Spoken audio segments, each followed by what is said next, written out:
Hello and welcome into the UKEL. It is playoffs time, ladies and gentlemen. It is the game day that you all waited for. We are in the upper bracket. We're not in the lower bracket just yet. We'll get down to them depths a little bit later. But we're in the Piltover of the playoffs, not in the zone. But who is going to be getting sent down into the lower echelons of this playoff run? We'll find out quickly. Day one, we're kicking it off with Ruddy, the number one seed in the spring season, taking on Paragon, who were number 4, but have been chosen by Ruddy themselves. So, with that being said, my desk for today is going to be Black Bloxer and Shibby. Welcome in, guys. How are you feeling, Bloxer? You can kick us off. What are your feelings about being in playoffs now?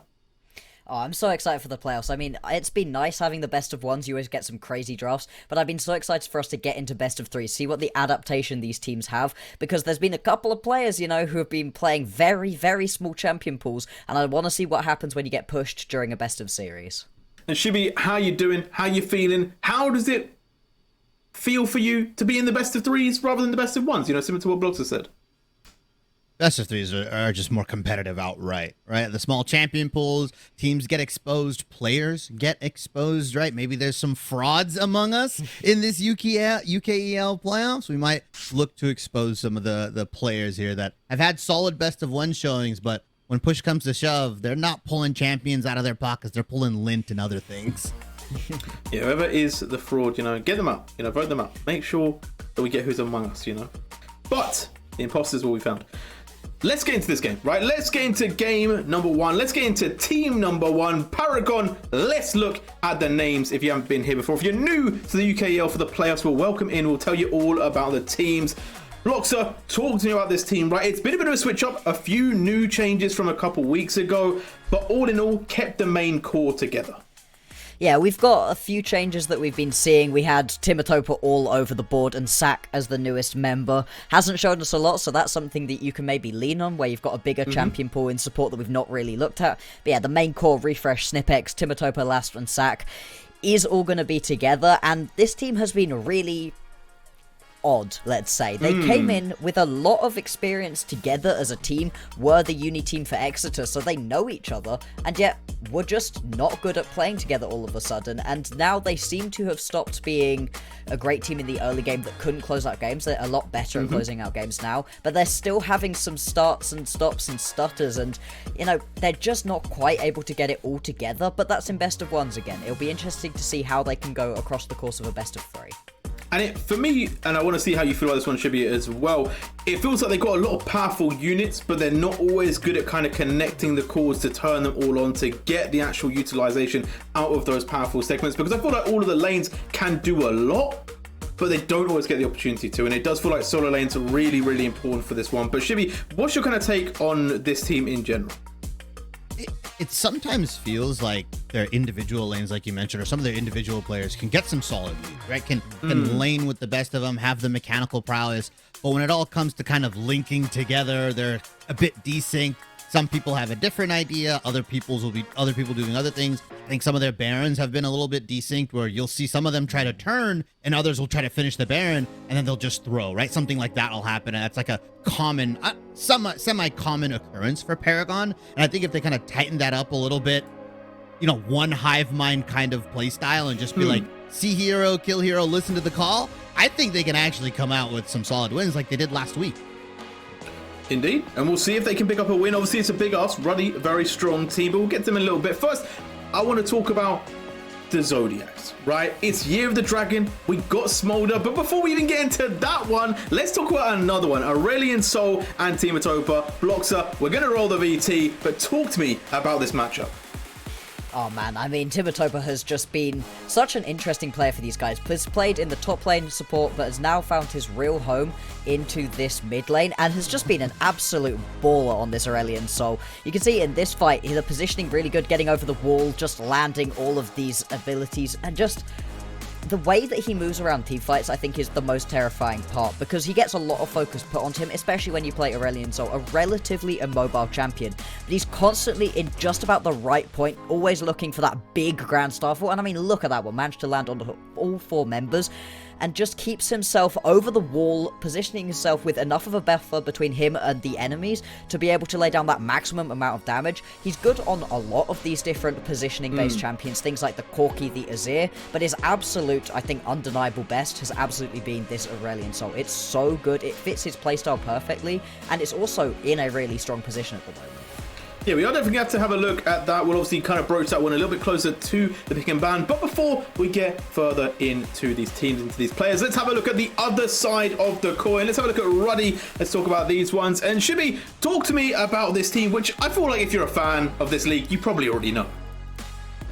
Heart attacks is what they give me, right? Like, I mean, these guys just Middlecourt's cooking. Play on the edge. yeah, they're cooking a lot. We've got Akers, Puru, Ketsuo, Sin, and Jamsu, and I've just been very impressed with some of those individual pieces, similar to Paragon, right? I think Ketsuo, deep champion pool, one of the guys that I think will thrive in that best of 3 format. It's very, very hard to ban him out. Similar with Akers as well. This guy, I think, has played like a unique champion almost every single game. I think he's played a ton of Gragas, but other than that, this guy's just like finding the matchups, finding every which way to kind of abuse the top lane at the moment. And I think this team, you know, despite how much pressure they put on the teams and despite how much pressure they put on their fans and people like me, they ended up first. They're here for a good reason. And I think it's a tough task for Paragon, right? Because if they slip, if something falls through the cracks, if they're not in sync with each other, Ruddy will strike immediately. Yeah, I feel like this team, they used to throw a lot, right? Like, let's be honest. They used to just yeet. They didn't lose a lot of games, but they would give you a close run, right? They would always let you back into the game, and I feel like they've tightened that up, right? We talk about how they're really good in the early game. We talk about how they're really good in the late game now, and I feel like they've tightened those things up. Maybe they got some new mouses, like their coach Middlecourt. You know, maybe that was what was holding them back, but maybe not. But either way, Block, so we're going to run some VTs of this team in their last game against Venomcrest, who we have as one of our top teams, right? And it just shows exactly how this team is elevated. They're good in the early, now they're also really great in the late. Yeah, I mean, it was something that you said during the pre-show, where you were like, if they play like teams want to be able to, like good League of Legends is expected to be, where you just get yourself a lead early and then close it out nice and cleanly. It's what everybody wants to be able to do, but it's really tricky as an actual style. You can see in this fight right here, Ruddy versus Venomcrest, we were expecting this to be a really close matchup, but pretty early on, Ruddy managed to get themselves a massive lead and just never let it go. They're playing right up to the line. Puru was really low in that situation, but Sin picks himself up a double kill here, and then they just never let go in this game, pretty much. They allow Venomcrest a couple of kills. It wouldn't be Ruddy without that, but this flank out of Puru, once again, this volley bear, I'm expecting this to be a really big pickup throughout this series. It's super strong at the moment, and they're just using their champions to great effect. It's kind of like what I was talking about with Timatopa, where the positioning is awesome out of Timatopa. Well, the positioning is awesome out of everybody from Ruddy in this situation. Sure, they lose out on Sin, but they're gonna ace Venomcrest right now and just be able to walk it down, pick themselves up a win. A really incredible performance out of this team, and one that I think we wouldn't have seen during the early stages of the split. Earlier on, I think a couple of those iffy moments would have turned into full-blown, wow, Venomcrest are back in this game. Not anymore. All of a sudden, they're in a much stronger position, and maybe it is... God, I can't believe I'm saying this. Maybe it's bringing Middlecourt in. We'll see. Bold statement. But Shimmy, I want to ask you something as well. Obviously, Ruddy, they're the favourites here. Do you feel like there's almost a little bit of a difficulty with being the favourites? Because in theory, you're not changing too much because you're already winning, whereas other teams kind of get that opportunity to grow and become a little bit different in the playoffs, so you maybe aren't expecting what you see from them.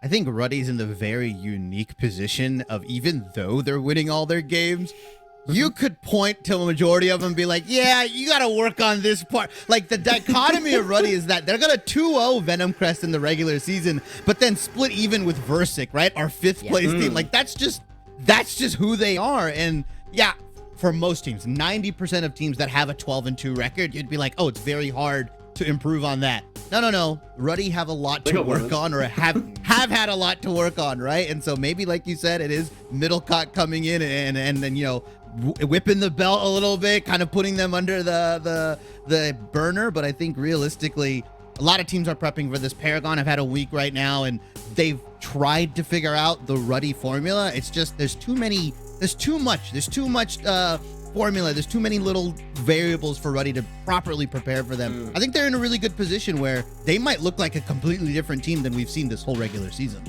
Well, we'll have to see, right? Obviously, there's a lot of expectations. One thing that we're going to talk about, though, we've already mentioned it. We've already talked about Pixel Mans. We talked about Aurelion Sol. We talked about Volibear. But let's talk about the real heat that has been on the Rift this week. Smolder and some other ADCs have to be looked at, right? The little dragon that could is just becoming a major menace, right? I think there was a statistic that they've got the most pentakills in like a week or something that any champion has ever had on release or something. It's pretty insane. But there's not only Smolder, there's also Zeri, Varus, and one that I feel like we don't talk about too much because they're banned often, Kalista. What is your kind of take on these ADCs, guys? Pick, ban, what are you going to do with them? Bloxer, you can kick us off. Ban the Smolder. Let's just not have this in the games, because he's such a coin flippy champion. We've had champions that you're picking for the late game, and everybody knows you're picking it for the late game. Kayle, Kassadin, awesome. You picked it, you're waiting for that level 16, wonderful. But no champion has been quite as useless in the early stages of the game, and then so insanely good late on as Smolder is. It just makes the game, I think, a little bit less fun to watch. You end up where you're in a situation, do you get yourself an early lead as the team with the Smolder? If yes, you automatically win this game. If not, if you're behind, well, just wait for 30, 35 minutes. As long as you've held on to this point, you get a pentakill, walk it down, and end the game. I don't like this champion. Just ban it. I don't think it's worth the stress as the team having it picked against you to actually just let it through. The Kalista, though, I think that's really interesting. It was the most banned champion throughout all of the major regions, and there's a really good reason for that. It's super strong, and it's especially good on a lot of these heavier engage supports, things like the Alistar that we haven't really been seeing so much, Leona as well, which do really well when paired up with the Kalista into the Enchanters. Enchanters have been all over the meta, but if you can take a Kalista and grab yourself a big engage champion, you can just take over this bot lane and spread that throughout the rest. So Smolder, ban it. Kalista, I hope it gets through these bans, but I wonder if both of them are not going to be, just taken off of the board. Shibby, any other thoughts from you on ADCs? I mean, I'm not going to say I hate Smolder. It is a game-warping champion for sure. But I think there's an interesting thing about it where you just see like how good AD carries and solo laners are getting at Smolder, right? Late game champion is something I wouldn't call it because people are getting the execute at like 19 minutes into the game, 20 minutes in. Like that's mid game, man. Like that's not late game anymore. And they're already ending games and stuff like that. Kalista kind of has the inverse problem, I would argue, right? Where she's very, very strong early, but the later you go, that on hit like Bork, Kraken, like whatever she's building just doesn't stand up to some of the tanks that are in the meta right now. It just depends on what kind of team you are. I think Varus slots that middle ground very, very well, where you lock that in, you can go the lethal tempo, you can go the lethality build. There's some arguments to be made as to why a champion like this has two very good builds, but I'll leave my complaining at the door for that one. I'm going to add a bit of chaos into the mix. I kind of wish we got to see Smolder with a release Yumi. That could have been really interesting. Not to play against, but to be a spectator of. Could be kind of fun. Or to pilot. But either way, let's move on to the next part. We talked about ADCs. Let's talk about some of the people that are going to be piloting them. Sin versus Lost, all right? I feel like both these teams have a really good solo lane structure. They got some good jungle pressure. They got great supports. But they also have some fantastic ADCs. So we've seen get that lead and keep their teams in it. We've talked about it with Sin before, holding Ruddy in certain games just by being their main carry. Last has done exactly that. Let's run this VT. Bloxer, talk to me about these two amazing players. I mean, Sin and Last have just been absolutely balling out for their teams, but it's really interesting how different it is. Ruddy seems to really want to play around this bot lane and try to get it ahead through the jungle, which is something that Paragon just haven't really been doing. Snipex seems to jungle for his lanes, but doesn't really seem to be able to get them massive leads. They often have to win by themselves, whilst he's kind of just trying to get himself a little bit of extra jungle XP, doesn't really get into the lane so much. So you end up in a situation where Last and Sack have been picking themselves up a lot more things like the Senna Seraphine, not really those highly aggressive bot lanes, which is, it hasn't been working out for them quite as well, obviously, as Ruddy have. Ruddy are much more on those standard pickups. The Jinx Nautilus that they played in their most recent game was just absolutely mauling through people, so it's a really different style. I could see Puru being in the bot lane for Ruddy a lot more, and it really depends, I think, on if Snipex is going to try to get involved, because in a straight-up 2v2, I could definitely see the Ruddy bot lane being able to take over with their more standard and more aggressive pickups. And should be obviously, we see some stats here. Do the stats really tell you a lot, or are you kind of going on what you've just seen from game to game? It almost kind of feels like Laps is doing more with less at times, right? The way Boxer talked about it, right? Well, where Ruddy is like playing around their bot lane, they're making it intentional for them to like, hey, if things, go to curse word, go to crap, we're gonna like rely on Sin here. We're gonna rely on this hard carry. Where Laps is like, hey, I'm gonna do the most with what I can. Don't give me any attention. I'll pump out damage. I'll be consistent. But realistically, Timitopper and Refresh are the ones that are kind of getting a lot of that attention, getting a lot of the jungle pressure. So the task is much taller for Laps to kind of perform and carry, where Sin is almost set up to kind of, I guess it's more of like the first child versus the second child kind of thing, right? It's like the older brother gets all the beatings, gets all the whoopings, and he's just asked to kind of take it, while the younger child is more like, all right, coddled, he's perfect, we know what to do, we'll raise him right. That's kind of what it feels like with these two AD carries. We'll see how this one does turn out, but we're a couple minutes away from draft. We're almost into game one. It's time for predictions. It's time to get serious about this series. What are you guys saying? What's the prediction? 2 O's, 2 1s. Which way is it going? Shibby, you can kick us off first. It's just going to be a 2-0 from Ruddy, unfortunately, right? Stats don't lie, right? Paragon have just not been able to really defeat anybody in our top 3, right? Whether it's Venom Crest, Lion's Creed, or Ruddy, they have both all gone 0-2 against them, and I don't think it's going to be that much different, unfortunately. Okay, and Bloxer? I think everything you're saying is correct, but I don't know that Ruddy have gotten all of the inting out of their system. I think they've got most of it out. I think they've got enough out to come out of this one with a win, but I don't know if they've got enough out to have 2 clean, consistent games in a row. So I think it's going to be a 2-1 to Ruddy. I would like to be proven wrong. I think that if Paragon are able to finally turn it on in playoffs, I mean, it's the perfect time, right? But yeah, 2-1 to Ruddy. Okay, there is a quote that I like to take from them, the Ruddy team, which is, they win when they want. Right, and I do believe that they do win when they want. It does feel like sometimes they just want to throw the game and make it scrappy, but I think today they're going to want to put that clean sheet. They want to impress Coach Middlecott, go 2-0 and take us through to the next stage. I feel like Paragon, they could definitely come through with a game back, but it's going to take quite a bit for me. Right, I think they have to kind of come correct. They have to draft really well. They have to play that early game consistent, because in the games we've seen from them before, the first game, they were able to hold Ruddy quite solidly for that first 10 minutes. Mid-game, that's where it started to crumble a little bit, and I don't know if they're going to have that consistency against this new and improved Ruddy that has just been kind of smoking the league in the last few weeks. They haven't lost since week 4, day 2, by the way. So, yeah, I think it's going to be tough. But, you know what? Volibear might get picked. We might get a couple shocking results. I mean, I could definitely see something happening here. I could see Paragon just being able to catch a potential Ruddy throw. A 2-0 just, it feels uncharacteristic of Ruddy. It just doesn't feel like the way that they like to play. They like to make things crazy enough that Paragon are a good enough team to step it up. But again, I feel like we're being a little bit unfair to Paragon in saying that it's a Ruddy throw. If they manage to get those individual lane leads, like you said, maybe there's a Volibear, maybe for some unknown reason they decide to allow Refresh to play his Aurelia, that's the point at which all of a sudden Paragon can actually get themselves a lead individually rather than just picking up a Ruddy throw. Well, it all starts here. Draft is beginning. Let's find out who they are picking. I think Paragon could make it. They could make some plays, but improvement has to have been had, right? I think Ruddy are looking very strong. And here we go. Straight off the bat, Senna removed. That's a big W from me. I don't like that champion at all. Smolder also gone. A W for everyone in the chat, really, as now we see the Hui as well. Let's go. I'm liking these bans already. I think a lot of the unfun champions are just off on the board. I think Hui is actually pretty fun to watch, but to play against, I like being able to move my champion, and being slowed is somehow more annoying than being stunned. I think it's the most annoying to try to move around while slowed, and that seems to be all Hui does, so I'm liking that one off the board. Volibear as well. Paragon does not want to give this one over to Brew, and I like that. I think that if you're on the red side, it's pretty much a must ban. You can't give it over. It's easily the strongest jungler at the moment, individually. The straight up 1v1 power you get is just incredible.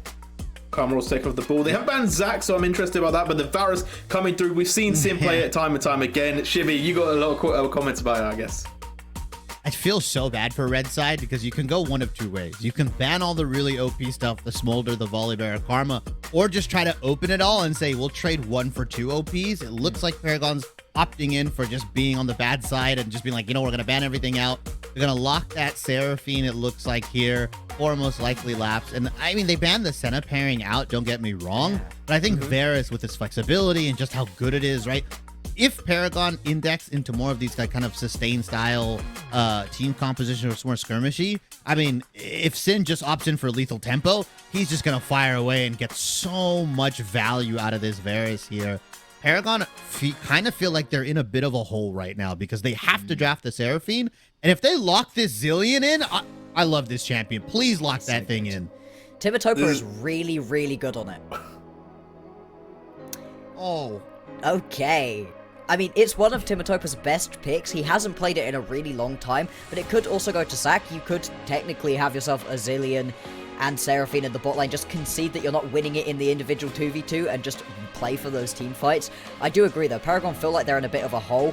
When you've got that Nautilus as well, Nautilus Varus, if you pick up the Zac as well, this is a super strong core. Ruddy have got just a baseline of damage and tankiness that it's really hard to play against. It seems like Paragon know that they're maybe individually outmatched and are going for something a little bit crazy, because, I mean, this is definitely out of left field. Yeah, it feels like Paragon are going for it's time to change. Ruddy, gone for that consistent style. What we've played, we've done well. We're going to keep it back how it was. We're going to keep it 100. Play what we played in the season and just win it. I like this pickup though. Poppy, obviously notoriously good against Zac. Just amazing because you can just stop the engage.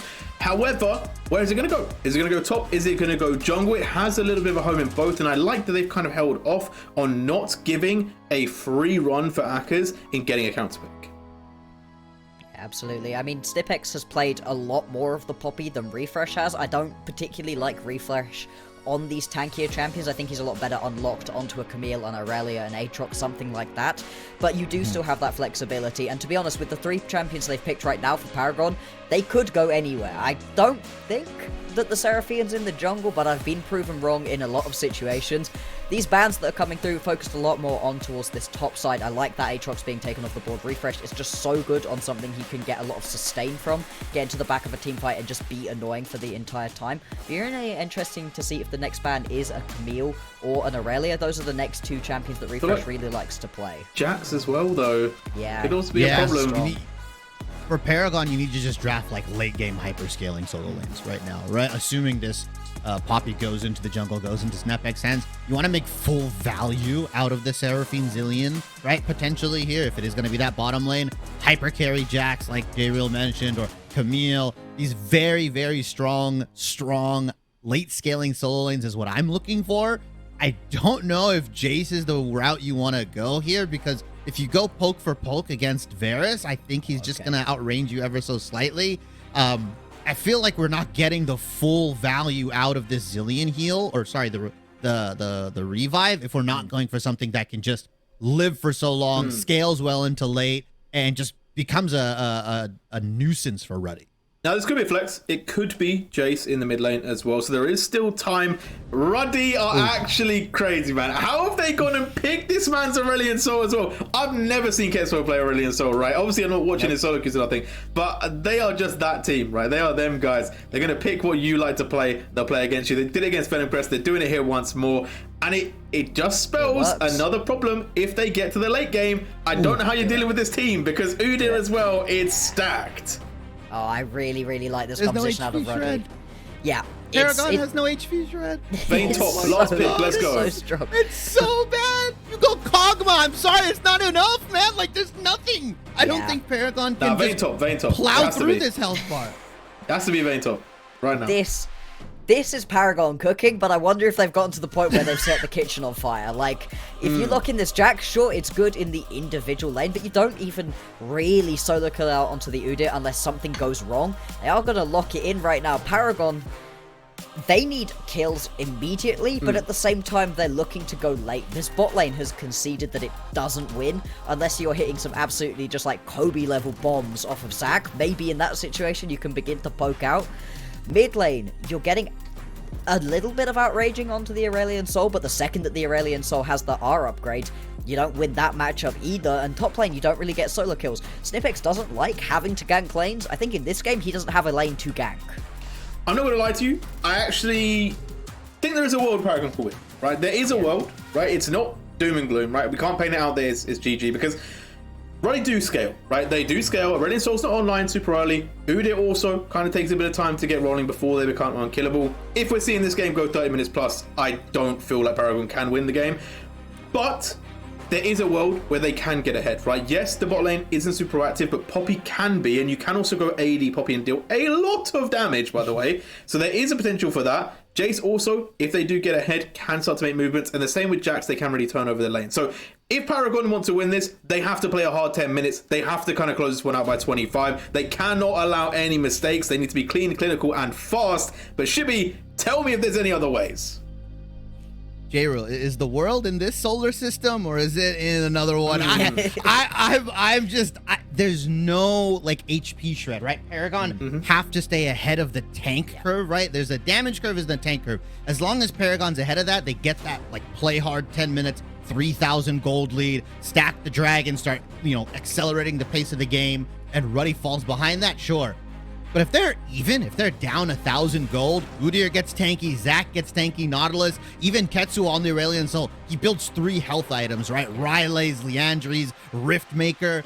How does Paragon actually punch through this? It's like trying to it's like a welterweight versus a heavyweight, right? It's like, or a featherweight, bantamweight, whatever you want to call it. The mismatch in damage for tank is very, very high, and Ruddy's game is very, very easy, and they don't have to really do anything, and they'll just win. Blocks, any final closing out words? Yeah, they just gotta get ahead. I would love to see some level 1 shenanigans, maybe. It's not like your level 1 is terrible for Paragon, so try get something going as quickly as possible, and yeah, like you said, stay ahead of that damage and tank curve. Just get Timatopa rolling. That's your main source of actual damage in this game. Well, it's game 1, okay? It's a best of 3 for you people at home that are just tuning in. Ruddy, the number 1 seed, taking on Paragon, the number 4 seed. It was a 2-0 in regular split. We predicted that Ruddy are going to win. Are Paragon going to show up and do something different? I like the boxing analysis. I feel like Ruddy taking on AJ moments right now. They've thrown the jab in the side of the picks, but are they going to land with the straight to take them through to the next series? We'll find out quickly. But before we get into that, let's send it over to the casters. Adrian Co, Doctor, take us away. Thank you very much, and truly this will be a boxing match. It's going to be quite a bit of an underdog story for Paragon if they can do anything against Ruddy. Their lineup is looking menacing, of course, with so many scalers, so many tanks like our analysts have mentioned. Doctor, how do you feel so far about the drafts? Do you kind of agree with our analysts? I'm thinking it's not looking too good for Paragon. It's a bit of a rough one here. I mean, we've got, look, Puru, Zac, it's a bit Jova. Sin on a hypercarry, Katsuo on a scaling mage. At the end of the day, I would never in my life say that this was a middle cot diff. Still don't believe that he's actually their coach.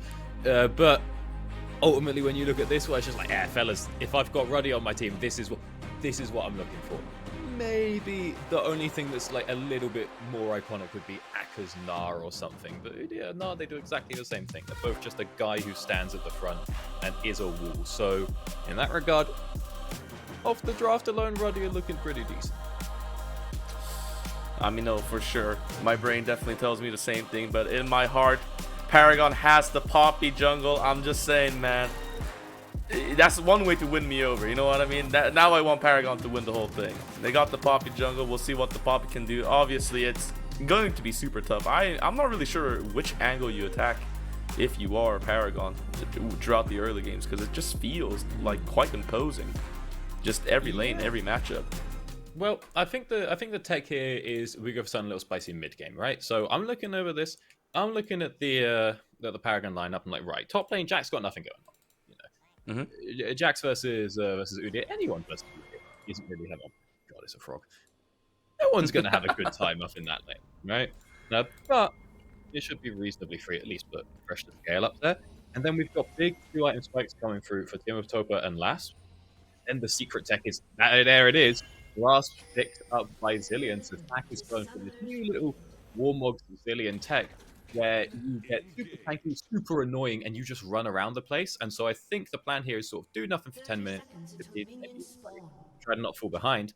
And then we go crazy with it on the map with massive Zillion roams, Poppy big plays, Jace and what you call it, and Seraphine coming strong around the the third Drake, the Rift Herald spawn, maybe even Baron spawn, things like that. We try to blow the map up at that 20-minute mark before we have this super scaled Varus and Aurelion Soul as well. No, indeed. I think one thing that might be very interesting to note about Paragon is having 3 TPs available for the Jace, the Jax, and the Seraphine. Definitely gives them a lot of mobility for like maneuvering around the map and like I don't know, setting up plays, just like creating inequalities in like fights. Like what would have been a 2v2 becomes a 3v2 or maybe even a 4v2. Maybe that could be a way for them to get as much advantage as possible. All right. I mean, you think so, but it's going to be difficult. It's a hard one to pull off. As you need a lot of coordination with the boys, and you got to really have your your set plays set up ahead of time. The Paragon coaching staff managed to pull that one out. If we got everyone on the same page, so we know how to make those plays happen, who's to say? But I do like the level 1 move of Refresh, just walking on in, pushing Puru off that blue, buying a bit of time. Not only does that slow down Puru, but we now know where Puru started. We know it started up on the blue. There's no, weird grub clear or Drake clear or something that would imply that Puru is going to be in a certain place at 5 minutes because he started chickens or wolves. And so we know that this is a pretty standard. We're clearing for XP and we're clearing down towards bottom. Indeed, it seems so. How do you feel about this matchup if the Jace into the Aurelion Soul? Like, is it for sure Jace has the advantage here in the early, and he can definitely have some good time trying to get a lot of pressure into Aurelion Soul, right? Or is Aurelion Soul a bit too safe, a bit too far ranged for Jace to really play around with in this short mid lane? I mean, you'd really have to assume that Jace gets something going, right? Jace, relatively strong early game bully, maybe not versus range champions, but or versus champions with enough range, I should say. But once he gets 1 item, maybe even 2, he goes crazy with it. So you'd have to assume that even if he's not getting the advantage on Ketsuo now, once we finish up, the Muramana, we get that thing stacked up. Once we pick up a bit of lethality or get the Eclipse, whatever it's going to be, that you can start to crack down. Because if you can't, congratulations, we've got Aurelion Soul with a free scaling lane. Yeah, I also just noticed this. Like, it happened a bit of a while ago, but the Seraphine Lapsed had to use his flash to get away from Jamsu, so that is going to be a summoner spell already down here for the bot lane. Of course, they have Snepex trying to look around for a potential gank opportunity. Yep, Puru is here as well, level 4 to level 3. Poppy fighting into the Zac. I mean, Zac just being very tanky, having great sustain. They both will just hit each other a little bit and back off from there. Alright, a good read coming out from Snepex there, because we know that Puru started on top side, knows he's going to want to go for something bot, and Last and Sack have built up a wave. So what does Snepex do? Completely ignores the Gromp and runs straight on down to that bot lane play. So set himself behind a little bit. Unfortunately, walking up into that tri-bush does get spotted out by Puru, and there's no gank happening. So from Snepex's isolated perspective, it's like, we didn't get a lot. But at the very least, you managed to make sure that Slaps and Sack could get that wave on and could push up to that turret, and you've set yourself behind one camp in the name of making sure that your bot lane manages to scale nicely. Yeah, seems in top lane things are pretty even, of course. Udyr having a little bit of advantage by being able to, gank here in mid lane. Timotopper was able to get out by using his flash, but that means that flash on the Jace is now gone. Both top lanes getting quite low on this trade. But oh my god, it's kind of crazy to see Udyr in action, just healing and shielding so much. Like, what do you do into this champ? Yeah, he's not low, and you do nothing. You really don't do anything to Udyr as a top laner. He's kind of just there. The thing is, again, he's not going to do a lot either, and he's just very neutral. It's very nullifying, and I think if you're Refresh here, you're kind of okay with it for now. I'm looking at this going, okay, cool. This is a pretty free lane for Jax to get to scale up, and you can see that Akka's just teleporting straight on back into lane because he wants to keep the pressure. He's going to get a plate from this, right? He's right? Gonna push. Well, I don't know if he gets a plate because I assume he has shield bash. But my guess is that he crashes this and we go for grubs. But I've seen that Refresh. Actually, I thought Refresh had TP up. So he will be going for a play. Yeah, I thought Refresh. Yeah, that's what I thought. Like, no Yeah, he TP. gets But the in the same time, we do have Snepix here taking that first dragon. So it is going to be trade grubs for dragon. We can see Zac around the top side. No interest in the dragon as yet. And with everybody else just kind of huddling around here, it seems like it should be Paragon's dragon to take. Jamsu is kind of just looking about a bit. Oh, wait. Yeah. I don't think Zac's going to be here in time. No, he's for sure not. Yeah, because yeah. He's thinking, surely Poppy's not effectively soloing Drake at 5 minutes, right? I'm a bit surprised. Oh god, oh no. He's terrible. He's fuming with himself right now. He didn't know, but I'm a bit surprised Peru doesn't go for the grubs up top. But I don't even know if that was worth it. That took such a long amount of time for Snepix, who's already slightly behind off of skipping over that grub camp. Oh, sorry, skipping over the grump. And so this is now Peru just getting an XP lead, getting a CS lead. That's going to turn into him being level 6 when Snepix is, only level 5, and that might turn to a play. Could turn to a grub, could turn to a gank bot. Good flash Q from Jamsu, and now the alley-oop into Puru. Gets the first blood for this jungler. Sack has to just back off. Doesn't have to use flash because all the CC has been used, but now the AP carry technically has gone down from the side of Paragon. So first blood to Ruddy. Alrighty, that one going on over to Puru, plus 2 stacks onto Darkseal, but he wants a little bit more. Lining up, is he going to take it? Yes, he is. Oh, but here Snepix is around, but no aggro from the turret at all, so they're just trying to mow down Snepix as fast as they can. The flash is used, but the ignite takes down Snepix. Jamsu is still caught, so it is going to be a 1-for-1. Wait a second. Meanwhile, a solo kill. Akers just dies to Refresh in the 1v1. And, Ketsu is there to, help out, but no, Refresh is just able to get out that, so just is effectively one nice kill for the Jax. Hold up, that was a 2v1. There was I don't know what time Ketsuo turned up to that play, but that's a Jax versus Udyr. Udyr's got Ghost, he's got Boots too. I think he didn't have either of those Ruby Crystals, but he's got move speed, he's got Tabby. Somehow Refresh manages to just pick up a kill with Boots. I mean, surely Akers can just walk away from that one. But apparently not. He goes on down. That's a kill for Refresh. That's going to be huge for Paragon. And what's this all going on? Snepix makes their way on over to the top side and picks up grubs. We'll see how many they can grab here. If they will be found out, it's pretty risky. But hitting that one, that's going to give level 6, which means they're going to be able to ult out anyone who finds them. But there's no smite, so even getting rid of Akers here, who goes CC, but the CC immunity. CC immunity. Snepix, is he gonna... No. Oh, the movement! Oh no, the Void Grub. Okay, wait. Oh no, he's just not able to get out of this. Oh no! So in the end, they weren't able to get all. They weren't able to get all 3 grubs. He was only able to get 2, which is still fine. Refresh gets a plating from that as well. So not too bad, all things considered, perhaps, but still, it's kind of that was a little bit unfortunate there. Oh wait, Timotopper is getting caught out here. Puru, nice engage in, and Jamsu there to help out as well. Just a bit too much CC, and there looks like they're going to be patient with this kill. Give it over to Ketsuo. Boom. That's a kill for the Aurelian Soul, who only gets stronger as the game goes on. Oh my god, Sin gets a kill on Sack, and the level up makes sure that he survives with just a slither of HP. Well played by Sin. What a monster here. That is triumph proc of his life. Good lord. I don't even know if he has it. Oh, what's going on down bottom? Are we going to find out last as well? No, we're not. Jamsu checks the bushes. We're not quite fast enough. Sin living that one in the 1v2, and I mean, all we're seeing is Puru. This is a man who, at the end of the day, plays a bit of Zac. Just goes from camp to camp, picks up a gank on the way, straight back to farming. Very comfortable on champion and finding his way all over the map. Already picking up 8 stacks there.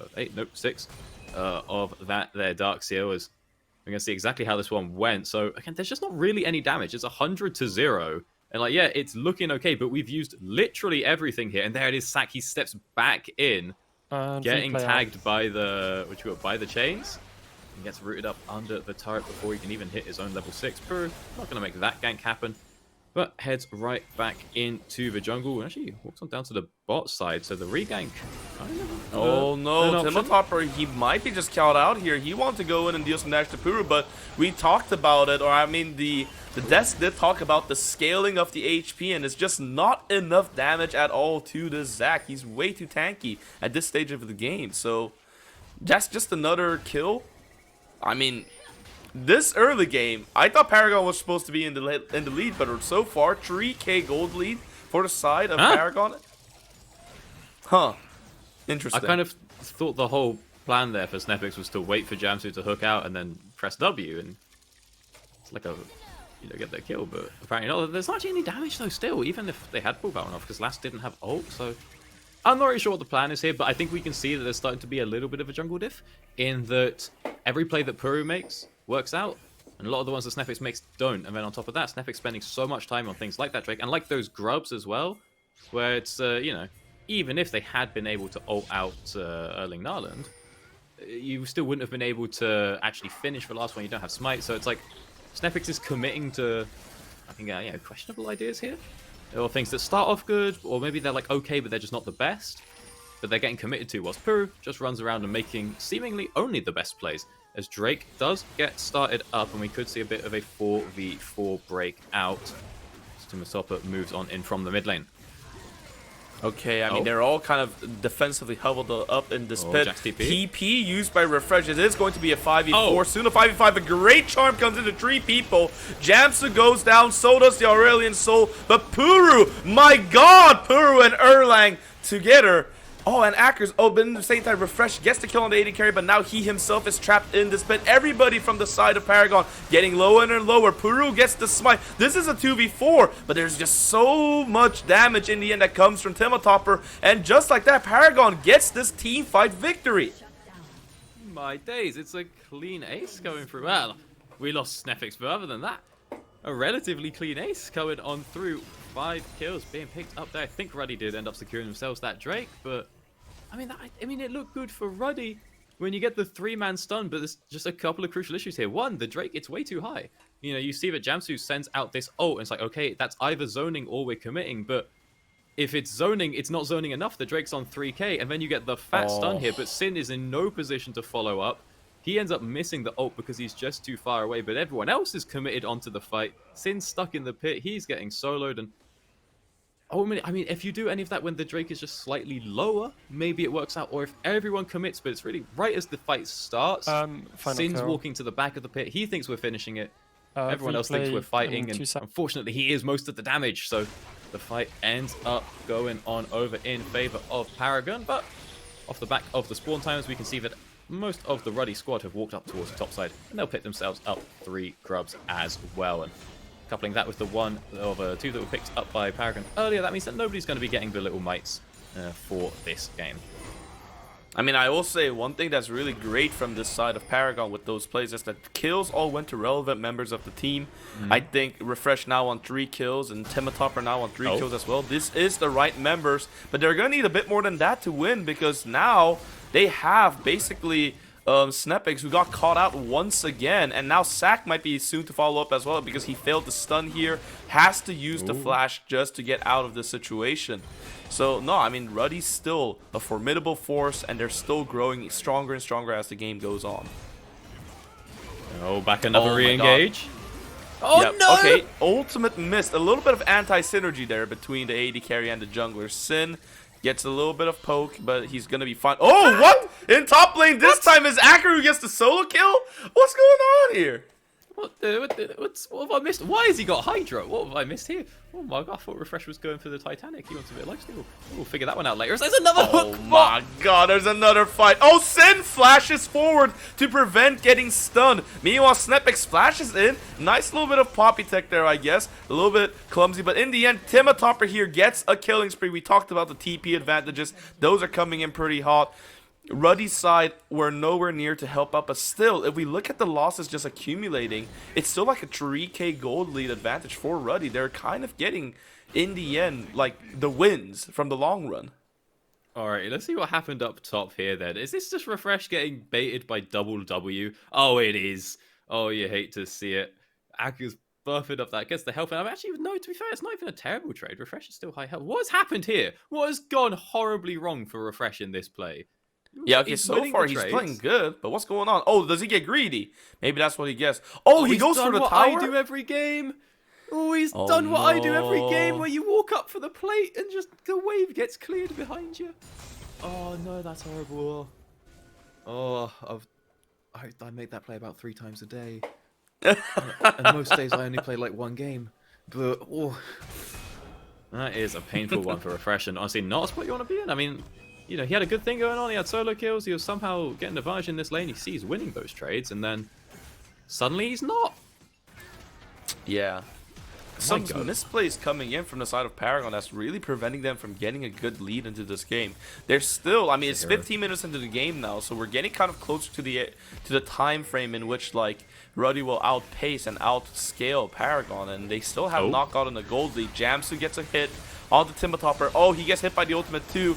At least there's going to be that ultimate from Sack that lets him resurrect, but what's the point of resurrecting if you're within 3 people in the team? Wait, he is able to flash out of that situation and help himself survive, but Snepix will be the one who pays the price. Both Snepix and Sack have gone down, and Ruddy can continue sieging down this bot lane if they so choose to. You might want to keep on walking this one up. Ketsuo's got a good position, and you can see the health bar too low for Timotopper and Last to hold onto this one. Whilst that's going on, Akers has moved on into the mid lane. He's actually TPing bot for the play. TP, you're in. Sin is completely caught out, completely stunned, but oh my god, it's just 5 members all raining down on Refresh, and he just can't do anything alone as a lonely Jax there. The Drake is also up in about 5 seconds, so this means that Ruddy can just go for this Drake, and it's an infernal Drake. And that's going to be amazing for this team. I think Refresh might be a little bit tilted, lads. I think it's hard to say. I mean, I don't know what the plan is for that flank. Like, there's no follow-up. We've got a dead jungler. We've got a resetting. You know, shit. What's that? What's the champion?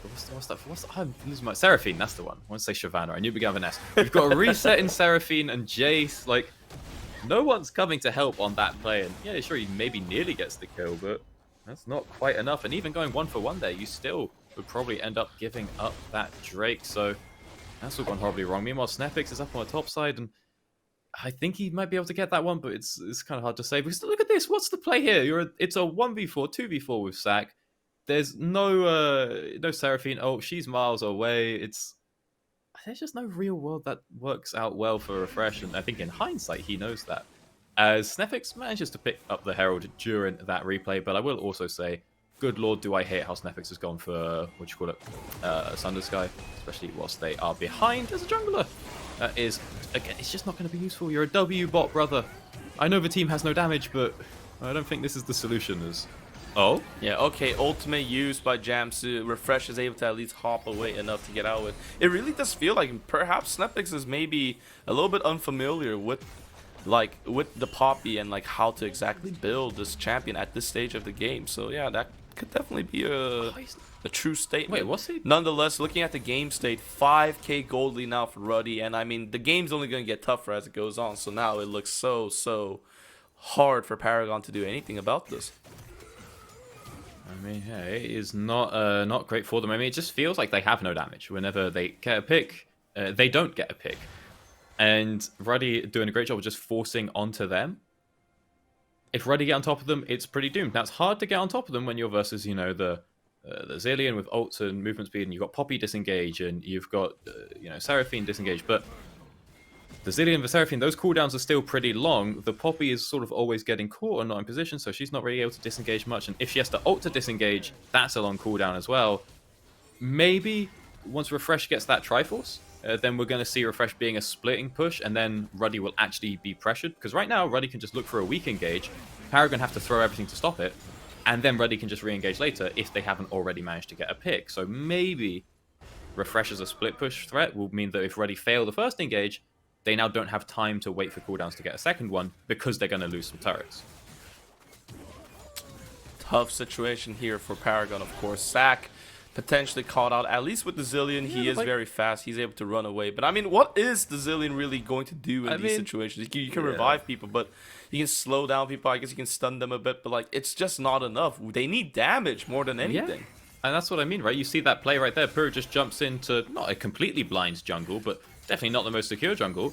Because he knows, he's like, nothing bad can really happen to me. We get half of Sack's health. Okay. Oh, Flash engage into Sin. Sin dodges the ultimate, so now he is out of dangerous position.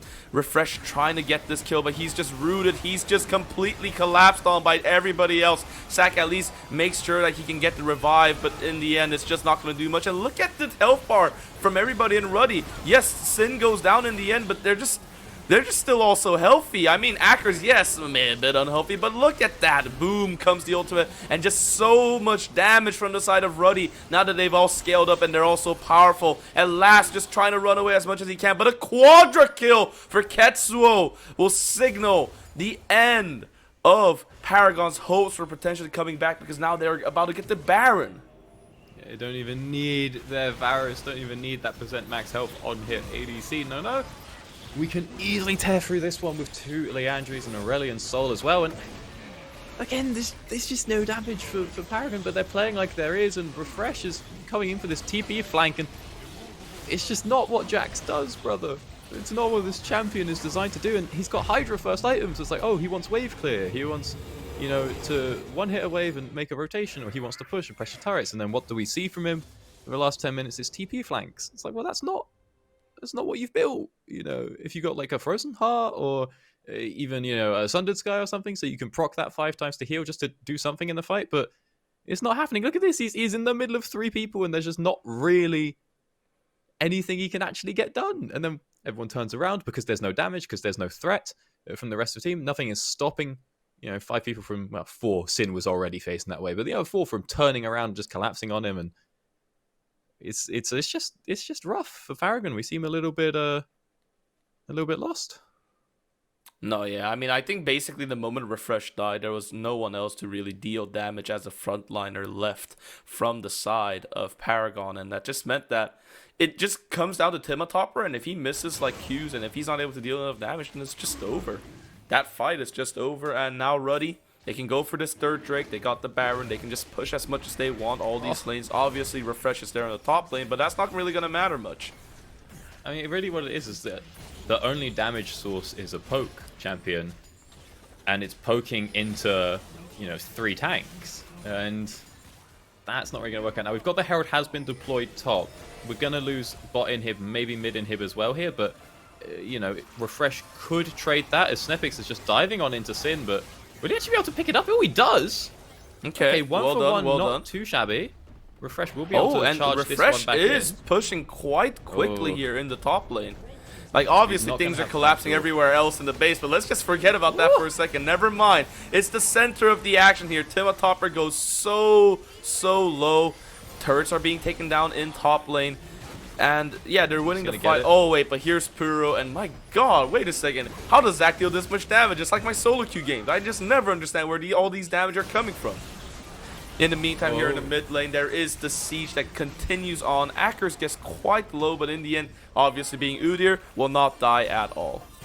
Oh, that's Refresh still here. He turned around and went back into the base, but you know, the Zac is never actually low, and so Refresh does end up going down. But he managed to pick up the inhib on his way at the very least. Oh my god! Okay, Timatopper gets one. Nice. Big that was so actually. weird. I've 950. never seen a Jace literally inside a wall before. Yeah, that was he's inside the wall, but okay, that's a lot of gold. That's actually going to go ahead and pick him up the Sorodas now, which is going to help, but I don't know, again, we need some like % max health damage here somewhere, lads. I mean, just get a Leandris. There's looking over like last. It's got Seraphs to save them from a dive, but you just get Dove a second time, even if you live through the first one. And then we've got Moonstone Renewer. It's like, who are we healing? You know, what's the plan here? This is not. We have no damage, so somebody will be able to figure this one out sooner or later. Figure out what we're picking up as. I don't know. You get enough gold in, and surely somebody can poke. But we just need somebody to get the Andrews, get Eclipse, even get a Cleaver on the Jace or something. I'm not too sure, but right now we've just got a Zac who's got 15 trillion health. We've got an Aurelion Sol who's got pretty similar amounts, but there's not really like resists. So just I feel like anyone gets something that does % max health and it's a bit over. But now we've got to actually get the gold to do that, which is going to be a whole other thing. Oh yeah. I mean, this Aurelion Sol, I wonder how many stacks he has now at this point. I wonder if we can see it. But he's probably an absolute menace to society at this point. That dragon clearly does not respect anybody, or doesn't even have to. This dragon is absolutely powerful and he knows it. 278. Is that a lot? I really don't know. I honestly don't know. I don't play enough Aurelion Sol. I wouldn't know. Well, you asked. Yeah. You know what? I'm just gonna say that sounds like a lot. That does seem like a lot of stacks. Not gonna lie. My days is. Oh. Oh. Okay, gets charmed in. Good engage, but is there the follow-up damage enough? Sin gets really low. Okay, Ketsuo goes down. So there's 1-for-1 so far. This fight so far isn't the worst way to start it out. Puru is extremely tanky though. Very, very tanky. Now he gets into his passive state. And in the same time, Refresh versus Acker. Refresh is losing out, so he has to run away from that situation. Oh, it seems like Timotopper is not going to be able to kill Puru at the passive state because Jamson was there to help out. So in the end, this is another teamfight victory for Ruddy. Acker's just trying to chase around as much as he can, kind of realizing that, you know, as Nuder, without any dashes, you just have to chase your opponent the old-fashioned way. Yeah, all he's doing is stopping the Refresh from TPing in at the very least. Fight does get won by Ruddy. They managed to pick up that turret. Again, like, it looks okay, but Snefix is so committed to trying to pick up Sin there. And off the top of my head, I kind of want to see a replay of it just to be sure of this. It felt like, and I can't explain why, that Snefix went for like a fast combo that was not the most efficient when he went here. So I just want to put out instant burst and someone like will have enough damage to kill him. It's not the max amount of damage, but it's the fastest amount of damage. And then we saw Sin live on 2 health. And because there is no other damage to the rest of the team, I don't know why I feel like that. I can't remember exactly what the combo he did was, but I played a lot of Poppy, and it felt weird. And then after that, we see, well, Timotopper just misses half the EQs, and we just don't have the damage to pick anyone up. We get them low, for sure, and Snefix nearly makes a very clutch play up there at the end, trying to get that, proc of his Sundered Sky off, but he dies during the wind-up, and I don't know. At least that fight was close. At the very least, it was a closer one, so maybe the damage is starting to come on through as the Baron is getting started up, and with Snefix on the opposite side of the map, Timotopper recalling as well. It's looking like there is 0 chance of a steal here. At least they get a bot turret, but the Baron is going to Ruddy, and I feel like a really big strength about this comp is, like, for a lot of these fights, both Ketsuo and Sin died relatively early into the fight, but it doesn't seem to matter because Puru and Akkers deal so much damage just as tanks straight up. I mean, that's kind of why this team comp is so menacing. I mean, even if they didn't deal damage, let's be clear, neither does Paragon. So they would still win eventually. The fight would take a lot longer, but Ruddy would still win it out eventually. Now, there's no control of the river, and they're losing a little bit of control of their own jungle as well. But we do have a bit of double TP flank. Wait a second. TP flank coming in, but now they're just kind of split up into 3 and 2. Oh my god, a humongous ultimate coming out from Ketsuo. Yeah, Timotopper gets the chase down, gets that kill. Nice last ultimate coming out as well. There's a bit of a split fight here between Lapsed and Sin. Sin wins through that, so in the end it's a 2-for-1. Or my bad, no, it's not even a 2-for-1, it's a 1-for-1. You just what? I mean, the dragon. Oh wait, but the TP coming out from Akros now completely healthy. So this is going to probably force Paragon to have to back off and give up this dragon and give the infernal dragon soul over to Ruddy. That was already really ahead and strong. Again, there's just no damage. It's another TP flank for Refresh. It's like, okay, we got the double flank. Great. It's Jax. There's no CC, or I think Jace doesn't want to actually be there. He wants to be poking. He does manage to convert and at least pick up Ketsuo.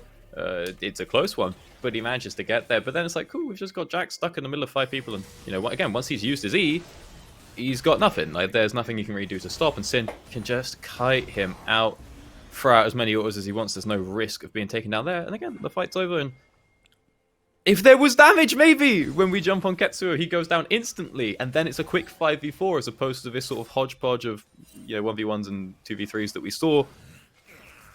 But Ketsuo lives, and it throws the whole play off. And again, it's just kind of, it's a bit of a draft diff at the end of the day on this one, as the Baron empowered wave now comes in towards the inhibitor, and Snefix is going to ult out Puru, but that inhib should still be going down.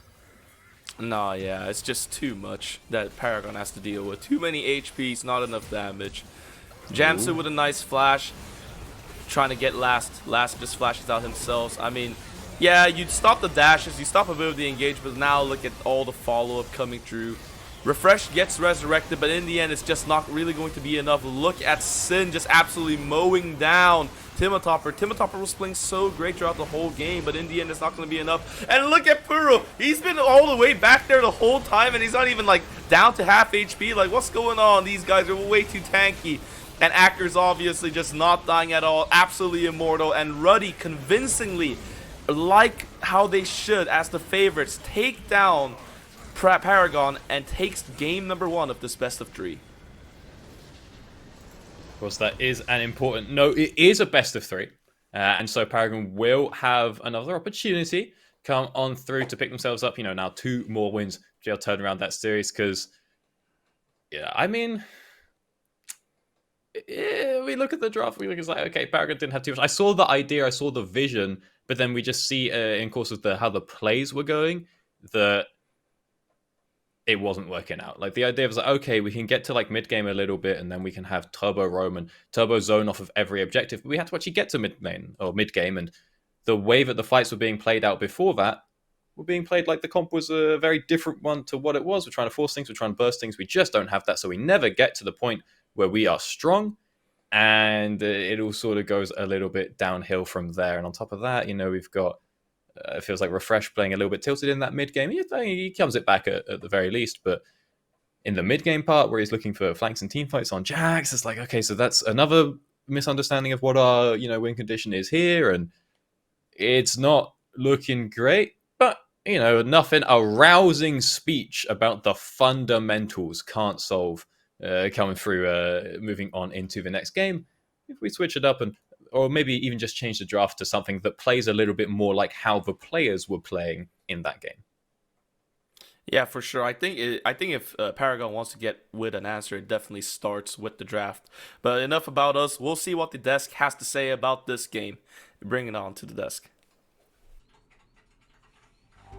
Yeah, and I agree with Doctor for once. It's not common, right? But we actually do agree on this one. I think that putting your draft into the hands of the draft thoughts into the minds of the players of how they like to play the game, very important. I feel like the draft didn't seem to match the energy, but we'll see what they can do. Obviously, it's the best of 3. If you're going to make a mistake, this is the one to do it in, right? It's not the game-defining one. So, with that being said, it is 1-0 to Ruddy. Now they only need 1 more to take themselves through to the next stage of the playoffs. However, Paragon need to hit us with a reverse sweep. Obviously, no silver scrapes. It's only 2 they have to get on the bounce. But if this first game is anything to go by, that could be a little bit tough. I want to go straight into a first replay. Let's talk about it. The 12-minute team fight around Drake, because we talked about Paragon potentially having an opportunity to come back into this. And Bloxer, they almost did actually start to win some team fights. I mean, this team fight was actually really good. There were a ton of brilliant ultis out of last on this Seraphine. They were landing onto multiple members in this team fight when we see it. Hits across 3 members. You all managed to get on top, blow up a couple of those members from Ruddy, and get a really good start to this team fight. You can see it here last over on the right-hand side. He's going to set himself up, position really well, and manages to land that encore across 3 members. The TP also comes in a lot quicker out of Refresh, so this initial bit of the team fight is excellent. You get those 2 quick kills, perfect. The point at which Akaz arrives is when everything begins to go wrong, just because your composition does not have enough damage at this point in the game. You needed to win out early, but you didn't have a real lane to play around. You could really see it in this team fight. Still though, you lose the Drake, you manage to pick yourself up a delayed ace. In terms of ways that this first team fight could have gone, I'd say it was a pretty good one actually out of Paragon. They can be happy with the way that that team fight itself worked, but you said, look at the way that they were trying to get back into this game. This is the second Drake. You shouldn't be far enough behind where you're trying to get back into the game at second Drake, but because of the way that there was no real lane to play around, they were already so far behind that they had to scrape together an excellent team fight to try to get back into it. At second Drake timing, it's so indicative of the problems that this draft was giving them in the way they were playing. Indeed. And Shibi, let's go on to the second one. Let's talk about... Okay, wait. Actually, I want to inject first of all before we run this VT. The only question I have about the draft is why we didn't see Team Atopa play Ruddy and so, right? Because they look really good on it. We even talked about it in the pre-show. It was open and we didn't see it. That's my only question that I have for the draft. Moving on from that point, let's see what Aurelion Sol can do. Shibi, we're going to watch when Katsuo did his dragon things in the Dragon Year. Let's play this VT. Shibi, you're muted.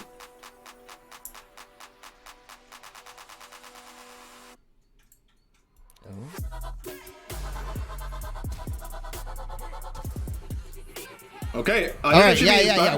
We're here, yeah. And I was just building the suspense, and we see the issue with this team composition. When your engage hinges on a zillion speed up on your Jax, who can get like a miracle jump and stun, it becomes really, really detrimental. And you see, yeah, you've gotten the AD carry, you've gotten Varus, but Tetsuo, the other carry threat, the big late game monster dragon himself, is just allowed to kind of free fire in the back line. And you see, I'm surprised they didn't go for this pentakill. Bloxer was talking about it. You know, we were like, oh, old Ruddy would have gotten the pentakill for Ketsuo. They would have inted in. They would have been able to do it, but they're a lot more controlled. They were a lot more, you know, stable, and I like that. But that's what happens, right? I think the only issue, unfortunately for them, is that you can't draft the Aurelion Soul for Timotopper because then you over-index into magic damage because you already have the Seraphine, you already have the Zillion. That could be my only guess. I don't necessarily think Jason Jax were the correct picks, but it's really tough because we talked about Paragon being kind of put in a hole very early on in the draft. Well, either way, it's a series. We got a series on our hands, ladies and gentlemen. It's not done. It's not over. We've got 2 more potential games to come up. We got 1 more that has to be assured, right? This is where Paragon need to win. They need to turn this one around. They need to come back. They need to fix it up. Let's avoid the draft. Let's just talk about game plan, right? Because I do feel like when we think about Ruddy, we talk about how individually very skilled, but they've also been getting a lot of early game leads. Peru is doing absolute movements on the map, whipping it around at a high tempo pace. And I don't really know how we slow that down, Bloxer. I really hate to say it because it's such a nothing comment sometimes, but I need to see more out of Snipeggs. He's been kind of passive. He got his Poppy, which is his main pickup, and is usually able to be more proactive on the Poppy, at least, than a lot of the other picks, but is just really reliant on the individual lanes being able to outhands the opponents, which works quite a lot. But as we saw for Paragon, they were able to beat the teams below them in the standings. The team above them, though, they weren't able to beat out. You're against a team that is not just going to be outhands by you. You saw Sin manage to pick himself up a kill in that game in a 2v1 dive. You know, you're not just better than these guys, so you really need a jungler to just get proactive. I don't know what that pickup is going to be. If it is the Poppy, maybe you take the Zac for yourself. It's a good takeaway as well as a great proactive pick, or even just something, I mean, bog standard like the Sejuani, and just say, I'm ganking. I don't care about my CS. I'm just going to give my lanes a little bit of extra help because that's all they need. These players are not bad. You're not completely outclassed, but you can't straight up 1v1 your opponents here. A little bit of help from the jungler though, and these individual lane matchups could start to swing, and that could give you a very different game state for Paragon. Okay, with that being said, we're going to throw it to a quick break. When we come back, we're going to have more talks about Paragon's plans, more games, and potentially a winner for this series.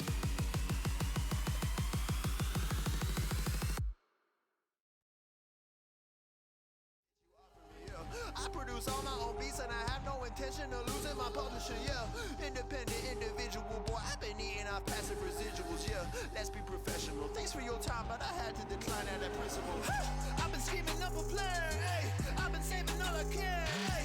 You could call me David Ramsey. The way I handle these bands, hey. We ain't messing with the old model. New era, new kid, we full throttle. Just know that the come up is not a flaw. My amigos, they focus, know what to do. After I get it, I reinvest. After I get it, I reinvest. After I get it, I reinvest. Stack and put it back in it. After I get it, I reinvest. After I get it, I reinvest. After I get it, I reinvest. Stack and put it back in it.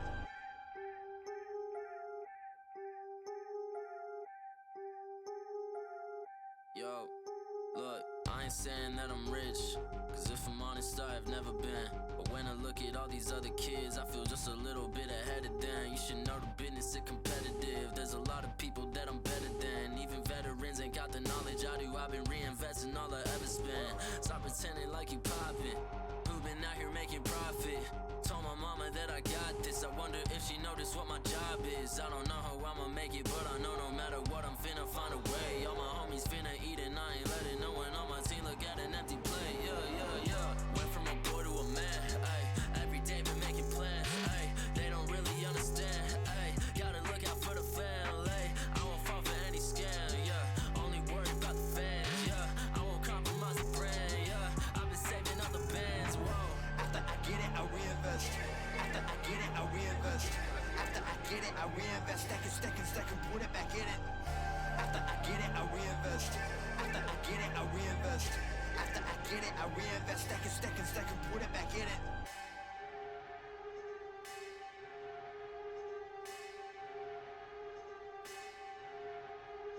Rappers spending money in some really funny ways, man. I promise you ain't really getting paid. Yeah, show a couple bands flexing on the Instagram, and nobody getting fans that way. Yeah, well, you really dumb if you spending all your funds on some clothes and your tape need work. Yeah, you ain't gonna stand if you ain't a businessman, man. I promise you the plan ain't gonna work. Yeah, rappers spending money in some really funny ways, man. I promise you ain't really getting paid. Yeah, show a couple bands flexing on the Instagram, and nobody getting fans that way. Yeah, well, you really dumb if you spending all your funds on some clothes and your tape need work. Yeah, you ain't gonna stand if you ain't a businessman, man. I promise you the plan ain't gonna work. Yeah.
And we are back for game number 2. Ruddy taking it 1-0 in the first game, just in case you are new here or just joining. But game 2 is underway. Shiva, we talked a little bit about changes that can be made.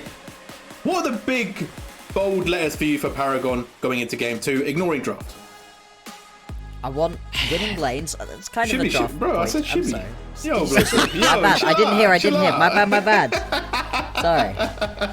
Oh, we just swapped, right? It's okay. My name's Shibby, right? Right? Yeah, I think so. It's hard. We look very similar. We look alike. We get Yeah, confused all the way. easily. Names close. No, Yeah. Blockster is hitting the point though a little bit, right? Yeah. Like I feel like Paragon had a bit of an identity crisis, right? They didn't really know what they wanted to do with the champs that they kind of took in, right? Let's figure out a comp. Let's set the dial back a little bit. You tried to get crazy, you tried to get wacky, and unfortunately it didn't work.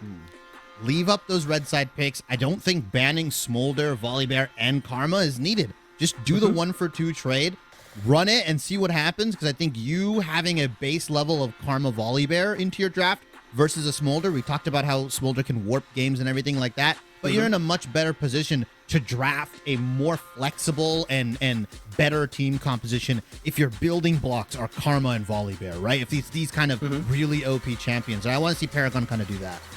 There's also the speculation, right? You can play for late game, you can play for early game. Bloxer, are you kind of leaning to either side versus a Ruddy comp, right? Or would you say, okay, you know, we'll double down, we'll go fully early game, we'll go for things like Lucian or Kalista, we'll go for the aggressive plays, we'll try and make things happen? Or are you more leaning to the fact of, let's play late game, let's slow this one down and hope that we can team fight our way out?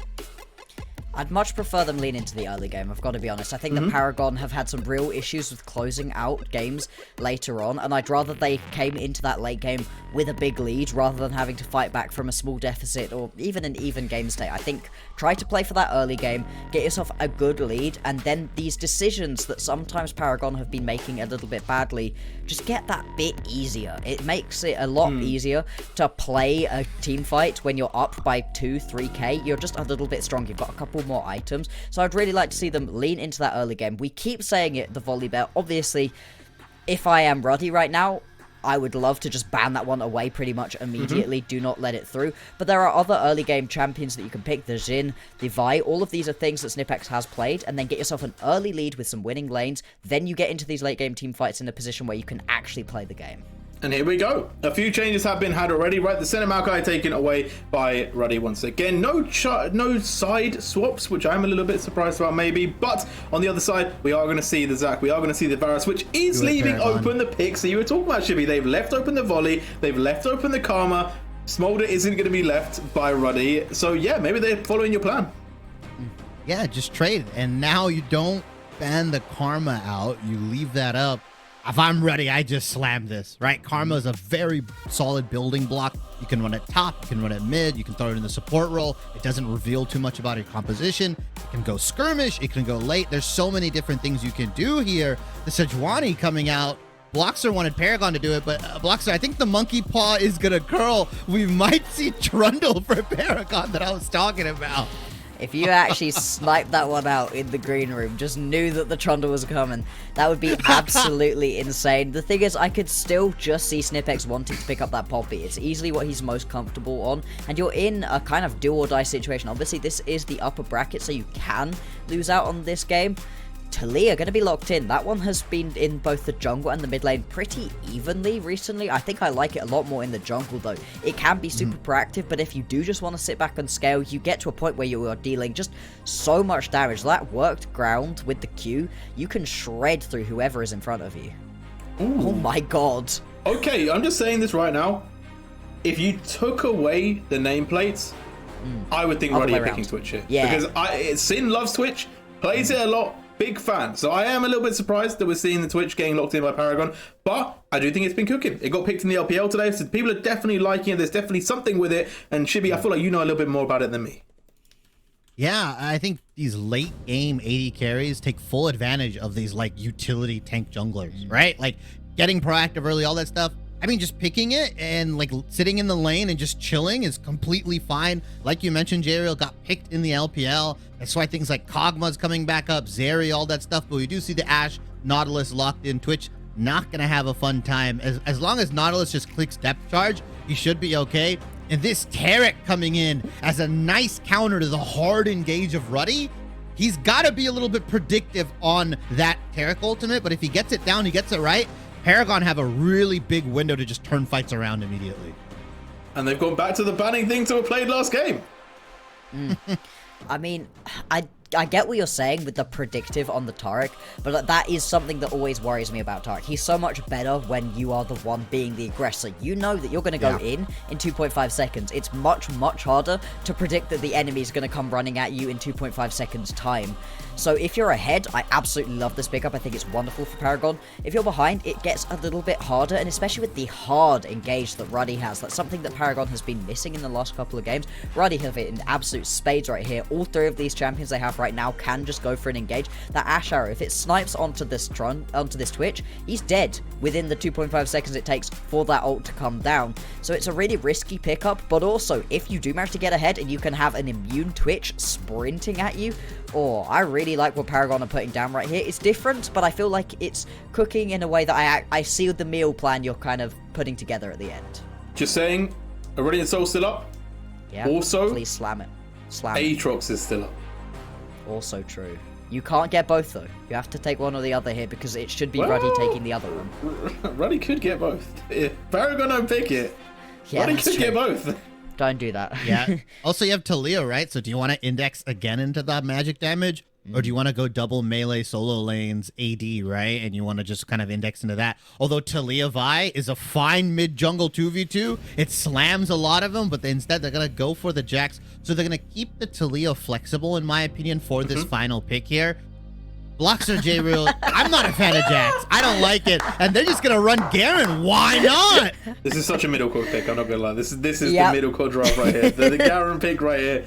He's been playing solo queue. He's like, you know what? This pick does well. Boom. I do think it's actually pretty good into the Jax, right? You can just spin to win while he stuns you. The Aurelion Soul is going to come back out. It's still very good. It takes it out of Paragon's hands. And yeah, we have a real late game situation for Ruddy. This is Trundle. Watch. This is just Trundle right now. No, I don't believe you. I refuse to believe that that's what's going to happen. I mean, right now, you're still looking for either that mid lane or that jungler. And just neither of those lanes are looking too fun right now. Well, for the you say that. Talia actually does well into Aurelion Soul. Talia actually was the counter pick into Aurelion Soul for a bit, so there is a world where that was kind of the scope, but they're going to send it into the jungle. They're going to go for the Yone. I talked about picking Yone with the last comp, so I'm kind of happy that we're seeing it. But now it's a little bit more handsy, and I kind of like this in Paragon, right? I like that they've gone for something that gives them a bit more teeth, right? Because they can kind of match Ruddy at any single point. They've got a similar amount of early game. They've got a decent amount of late game as well to match Ruddy. I feel like they're giving themselves a lot of options here, and it is actually now just down how the game is played rather than what was picked early on. I like it so much more. Like, I genuinely like it so much more. What I was disliking in the previous game was that you just kind of had refresh sprinting at Paragon at Ruddy, and then if he got there, awesome. If he didn't get there, sucks to be you, I guess. Whereas this time, everybody is all together, holding hands, dive buddies into the backline. Even the Twitch just wants to go flying in, especially when you've got that turret cult and you've got a composition that wants to engage. If you're even slightly ahead with this composition, it's really hard to get back into it. You're once again against a clock, though, because the Aurelion Soul does just get to a point where he's an absolute mauler, and you've got a lot of tanky champions to try to get through, but you have actual shred this time around. Twitch can get through tanky champions. Honestly, so can the Yone and so can the Talia. I think this is a lot better balanced out of Paragon. You're absolutely right. It's all about the execution now, rather than coming into this game feeling like you've unfortunately lost it in draft. Where are your eyes focused, Shibby? What lanes? Where are we looking at? Who's the power pick that we need to be watching? I think Talia, right? Like, you have this farm-heavy AP jungler abusing the fact that there's a Sejuani on the other side. You're gonna have the clear speed lead. You're gonna have the tempo lead. You're gonna have first back on the map almost consistently, right? Assuming that Sejuani is like trying to farm up, trying to kind of keep in pace a little bit, even if she's trying to gank. She has that Garen in the top side to really influence that Jax matchup. But Paragon's composition, right? Think about it. Ashe doesn't have a dash. Garen doesn't, right? Nautilus needs flash. If you can sequester out some of these individuals with Talia on that ultimate, wall off some of these players, if you don't have flash on Ruddy's side, you're dead to rights. You've got a Yone, a Twitch, and a Jax flying at you, Mach speed. Oh, and by the way, a Taric ultimate over the top. Yeah, good luck dealing with that. Yeah, I think the only question I do have a little bit about Paragon's draft is the engage option. Yes, you can get shot up by Taric. Yes, you can get the Dazzle on top of you as well. But you are still relying on the Jax or the Yone to jump in, which can be a little bit risky in the burst game. However, it is better than the last time. I think it's much smoother. I like the draft a lot. There's a lot of more options for flanking, and there is also a massive option for 1-3-1 or 1-4 playstyle, which I think will be very interesting depending on how Ruddy get their solo laners. Because obviously Garen, we know, can split push very well, can be a very annoying side laner, but so can Yone and so can Jax. So I do really wonder how they're going to play these solo lanes. Bloxer, who are you kind of putting your money on? Where would you be going if you're a jungler for the side of Paragon? But also, are Ruddy going to try and go for that, or do you think they'll go more team fight oriented? I think you can just wait for team fights, wait for the grubs, wait for the drakes if you're Ruddy. That works a lot better. For Paragon, I would love to see some ganks going down onto this mid lane. Shut this Aurelion Soul down as quickly as possible, because we saw what could happen once you get a little bit later in the game. He just mauls through, especially once you have that upgrade on the ultimate. It's just insane to try to play against. So just try to get this mid lane going. Yone ahead is awesome. Shutting down the Aurelion Soul, even better. Indeed, it does. Should be any final words you have before we go into game? Any big notifications? I mean, Ruddy can be super shrewd about how they play this team fight, and instead of opting in for 5v5, just throw the constant pick machines, right? You've got Enchanted Crystal Arrow, Glacial Prison, you've got Depth Charge, you've got so many different ways to just single out an individual on Paragon. Paragon have to be linked up, they have to be together, they have to be on point. Big question. I'm going to take it back to the boxing analogy, right? We said the Ruddy are giving AJ. Now they've got a knockdown onto Paragon. Are they going to step up and be like Francis Ngannou, or are they going to step up and be like Andy Ruiz? We'll find out who is landing the next punch, who is hitting the canvas once more as we go into game number 2. Let's bring in our casters once again in Junko and Doctor. Take us through the second matchup. Thank you very much, and this is quite an exciting draft indeed. I also agree with the analysts. I like Paragon's draft a lot more, and if they want to start their comeback, this is definitely where it begins. Backs against the wall, best out of 3. But hey, man, they can do it. I mean, honestly, game 1, even though the draft was really harsh, I felt like there were moments where Paragon were playing super well, and maybe with a better draft, maybe with a better game state, might have been able to make a comeback. Doctor, how do you feel about this draft this time? Look, I stand that the draft from last game was okay in certain situations, but it was not being played anywhere near how it needed to be. And so what you can do in that situation, when you're in charge of drafting, when you're a coach, you can say, all right, lads, we're going to do the same draft again. This is what you should be doing. Or you can say, okay, I'll put a draft around what you were doing. And let's be honest, the second one is 10 times better, because if they didn't get how to do it the first time round, a 10-minute conversation is not going to fix all of that and make them play perfectly. So fine, play to your players' strengths, as you should. And especially when you need to make a quick turnaround. This comp has a lot more of that, a lot more scrap and a lot more fighting. Obviously, something great to see. We're going to have, Twitch surely go crazy with it when being set up by things like, the Talia and the Tarek to make it so hard to get on top of them.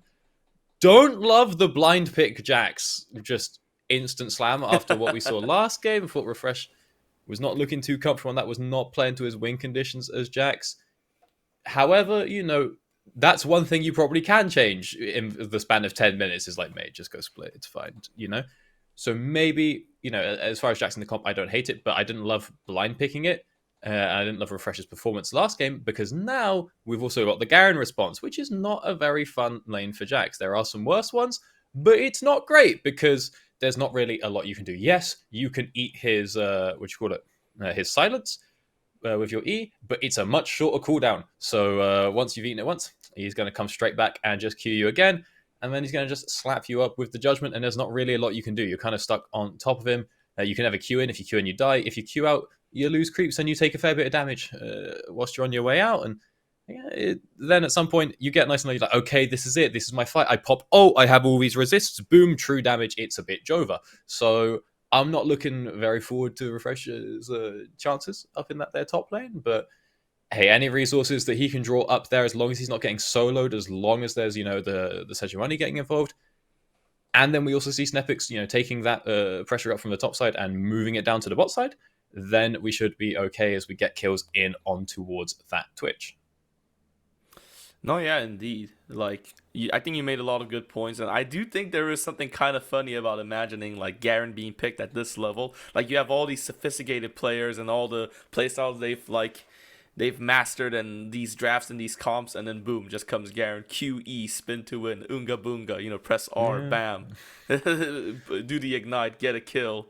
Just simplicity, strength, you know what I mean? I do like that kind of champs that do utilize their simple kits and then just kind of make things work out. I mean, so here's the genius play, because Garen beats Jax because he just sort of wins. He just wins the trades. There's not too much to it.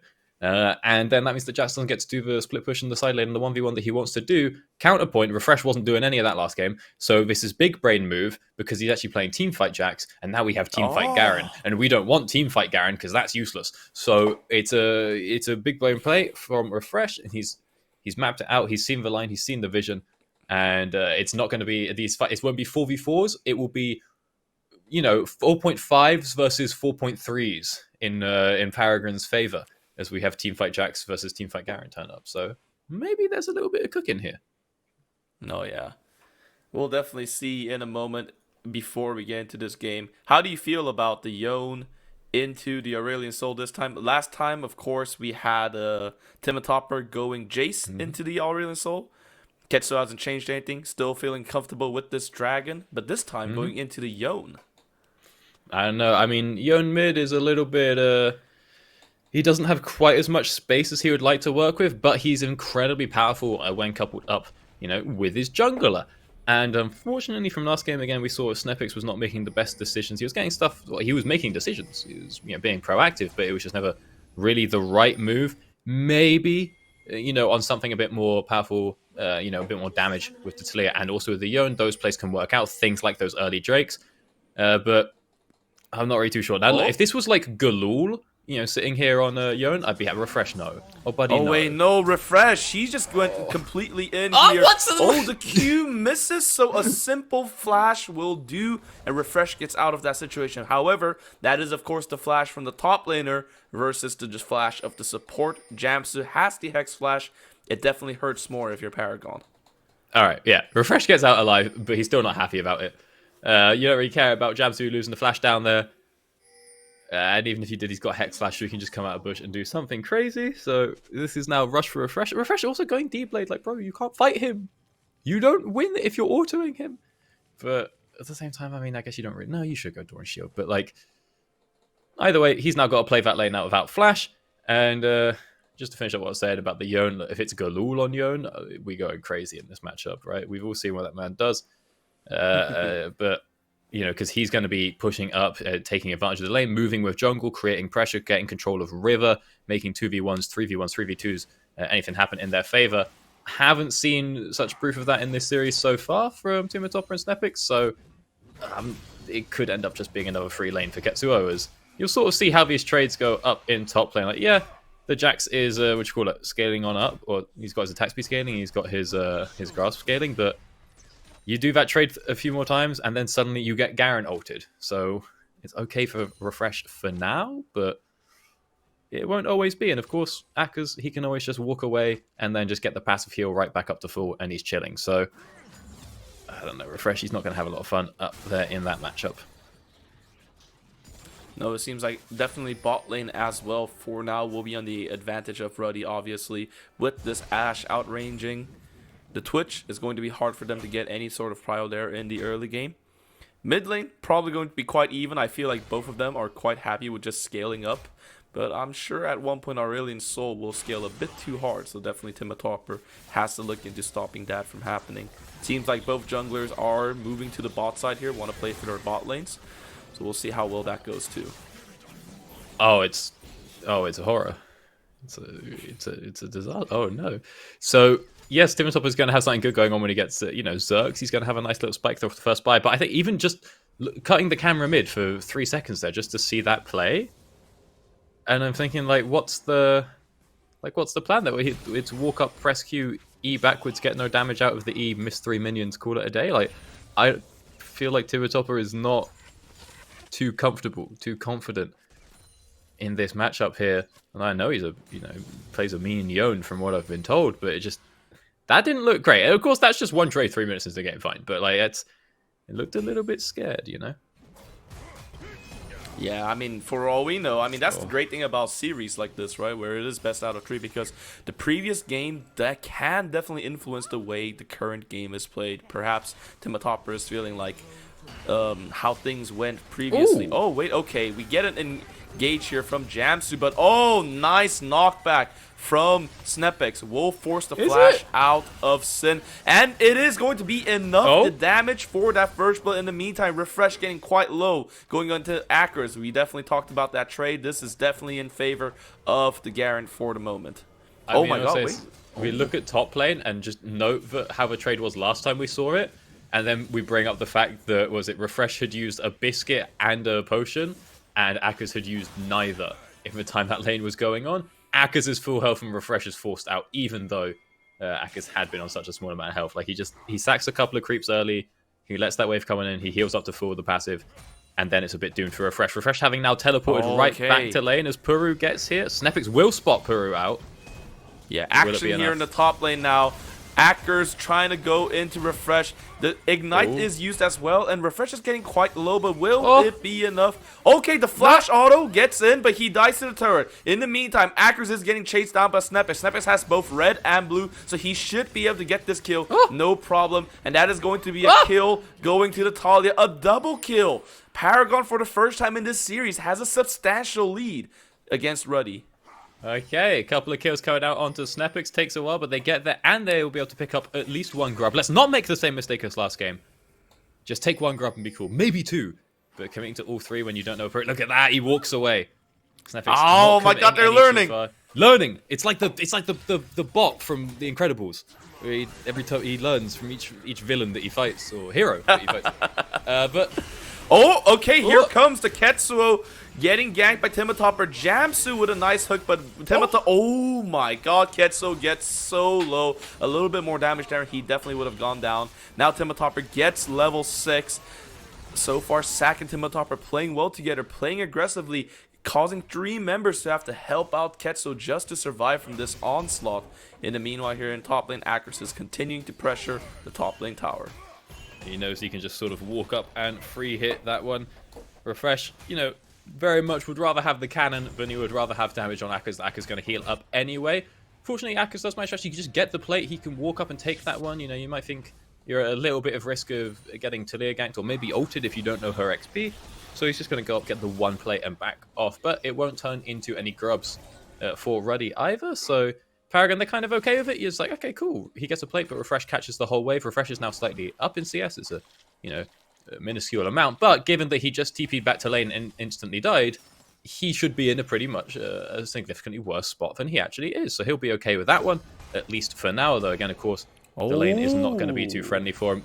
He's low, but he's not dead because he's got pots and he's got a passive. And if Refresh jumps on in here, he dies to just Refresh. the I think he's going to be greedy this time. And now Puru is there just in time to help out. The ultimate comes out and Puru gets the kill on Refresh. His greed once again getting the better of him.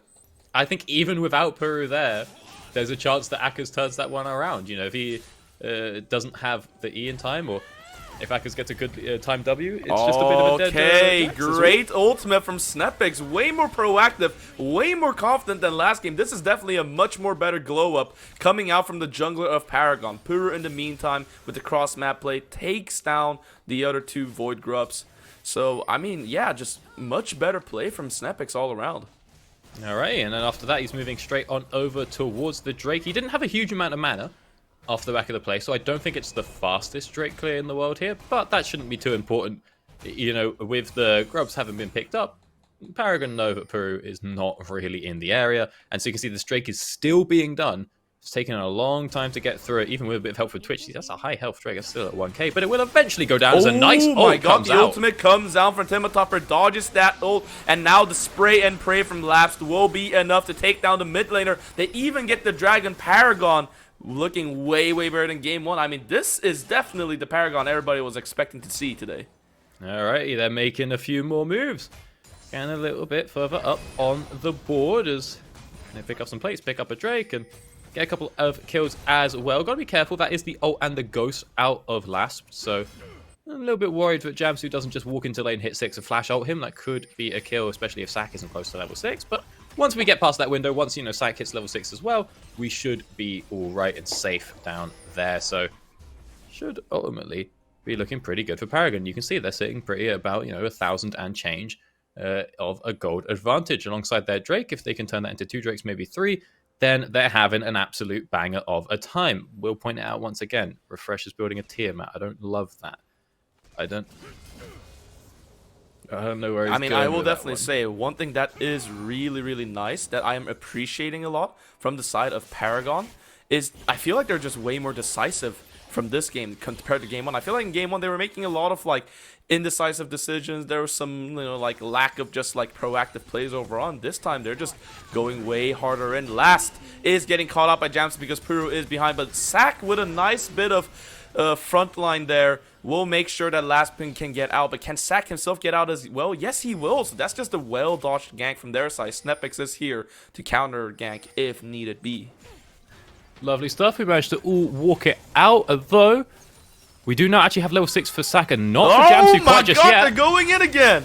Oh, is a And Puru. Snepix this time gets the kill on Jamsu, and the ultimate comes he's down alive. in time! And Sack is living! And Peru gets the kill, but now he is a bit too deep in between Last and Sack. Wait, oh! But actually, Sin gets that kill, and this is the Ashe damage we're talking about. But you have to be careful into Snapix. This is a really Fatalia. Oh my god, and the flash Q comes out, a double kill. Snapix is playing like a man possessed right now. Oh, okay, I was a bit scared. I think Snapix, why are we running? He's running to a bit of worked ground. He knows what he's doing. And he turns that one back around, gets that kill, gets the 6th kill of that's the so game. cool. Oh, that was Like, I didn't know that was a I thing mean, you could do. Like, go into the work ground, and then, like, as the Q the comes big out, one. you flash to extend the range. Yeah, it was a bit custom, a little bit quirky with it, but my days. I would say, you know, well played from Pur at least to wait out the sack ult, make sure that, you know, you don't throw all that burst into the invulnerability, so he does actually manage to take out Lasp, and because of that, it stays alive a little bit longer, gets some more damage, you know. So this could have gone a lot worse for Ruddy, but it still went pretty well for Paragon. As we can now see, that's the first item picked up, and boots too for Snepix as well. So Snepix an absolute menace on the Rift right now, as Lasp opting into a 1v2. Gotta be a little bit careful there. I did think he had popped the ult, but he hasn't. Oh, wait a second. He's just Sin getting good damage. quite low here. Ooh. Oh my god. Last is getting really strong with these trades, and now Sack is just going in relentlessly. He wants this E. He wants this stun. Sin will barely dodge it, but Sin has to back up. He is in the back foot of this trade. Wow, just well played from the side of Lapsed. Nice little 1v2 we got going on there. I mean, maybe Ruddy are a bit scared. You know, you think if you're Last or if you're Ruddy, you'll hang about. Oh, wait a second. You do the this? ult and the arrow coming out. The wombo combo. This Last, he's basically a ping pong ball getting knocked up and down all together. Ooh, hit him. Ketsuo will be there as well for the nice kill for Ketsuo. In the same time, Sack is now caught between a rock and a hard place, and he stuns people, but it's not going to be enough to get out. In the meantime, my god, Timotopper and Snepix are absolutely deleting everybody else. The revenge kills from Paragon are great, but now comes Acker with the ult. Skill expression on the Garen. he didn't Oh, ult. not enough. Oh, Akka's not confident. He's not played enough Garen games. Doesn't know the damage. Tell you what, It's I've only died it's enough the art times that in only match you know, to know how that goes. It's the art that only low players like me know. You know, True. He's not figured it out. He doesn't know the ways, but what I he's was too gonna say, sophisticated to play Garen. before that bot lane fight started out, I'm sitting there, I'm like, fellas, you know, when Last opened up in that 1v2, no wait a flash, second, no speaking go. of Last. Oh, he's going to do it again. He just dies Oh here, right? my god, no, he's going for it. Ackers, he has to run away as much as he can, but now he's stunned by the support as well, and I don't think it's going to be enough. He's just going to go down to Last. The proactivity of Paragon is truly something entertaining to watch for everybody here. Let it be said, if Last shows half a second earlier before Akers throws the QE on the wave, he's dead. But right as he shows, Akers uses all those cooldowns, has no way out of it, picks up that kill. Now, what I wanted to say before I was so rudely interrupted many times is when Last goes for that 1v2 on bot, or just opens up the trades, I thought he was just going to get instantly ulted, you know, by the Nautilus. Jamsu doesn't do that, so Jamsu's a bit scared, maybe thinks that Snapix is going to be there, but you see the second that Ruddy has backup, they just send it. You know, depth charge and arrow. Now, those are coming back up, and Last again does not have his summoner cooldown. So whenever Last has not got flash out, especially if Sack doesn't have the ult as well, I think we just see a world where, you know, Ruddy just absolutely send it. So keep an eye on that, because even though Last might be getting strong, obviously Snepix is strong, but even though Last gets a couple of kills here and there, and the Ruddy gold is rather low, I think there's always a chance that we just go, yep, point and click ult into Ashe ult, maybe even throw in, you know, Pura and Ketsu as well. There's so much Maybe force here available. right now. We can farm Timotopper some has stuff to down. rush, get away from this, but now with that Spectre, he is going to have to come back eventually. Now this is a 1v2 scenario. Can he get out of this 1v2? The ult misses. He gets knocked up. I don't think it's going to be enough at all. Sin is dealing quite a lot of damage. Ooh, Jamsu gets quite low, but in the end, they're going to get the 2v1 kill there, just like you mentioned. When those ults come out, those single target stuns, they can lock down any target in the side of Paragon. Fortunately for Paragon, you know, all the shutdown is on the jungler, which is the hardest person to find out, right? You know, because Snepix could, in theory, be anywhere. And, you know, it's not like, oh, Snepix is just sitting in lane and is going to get flash ulted by Jamsu. But we can see if anyone does ever walk up to that bot lane, that is what's going to happen. I will say, bit criminal, bit disgusting, bit cringe that Yasuo has so many CC immunities, and as you see, can just buffer half of the stuns that were put on top of him with Q3 and all that jazz. But speaking he still of goes CC, down as 2 CCs being layered up. Oh my god, 2 Oh, different we- fights happening. Sin just gets caught down, and Akers goes down as well. That's 2 for 0 so far for Paragon, and Ruddy are just running around the map trying to help their members desperately, but it's just too much ground to cover, and Paragon is being too proactive. Look at Timatopper now here, maybe thinking about going into Jamsu. I'm just kidding, he's just a support. He just wants to go here and farm. Don't want to do anything too crazy, but people showing in and around the mid lane means that Last should be able to.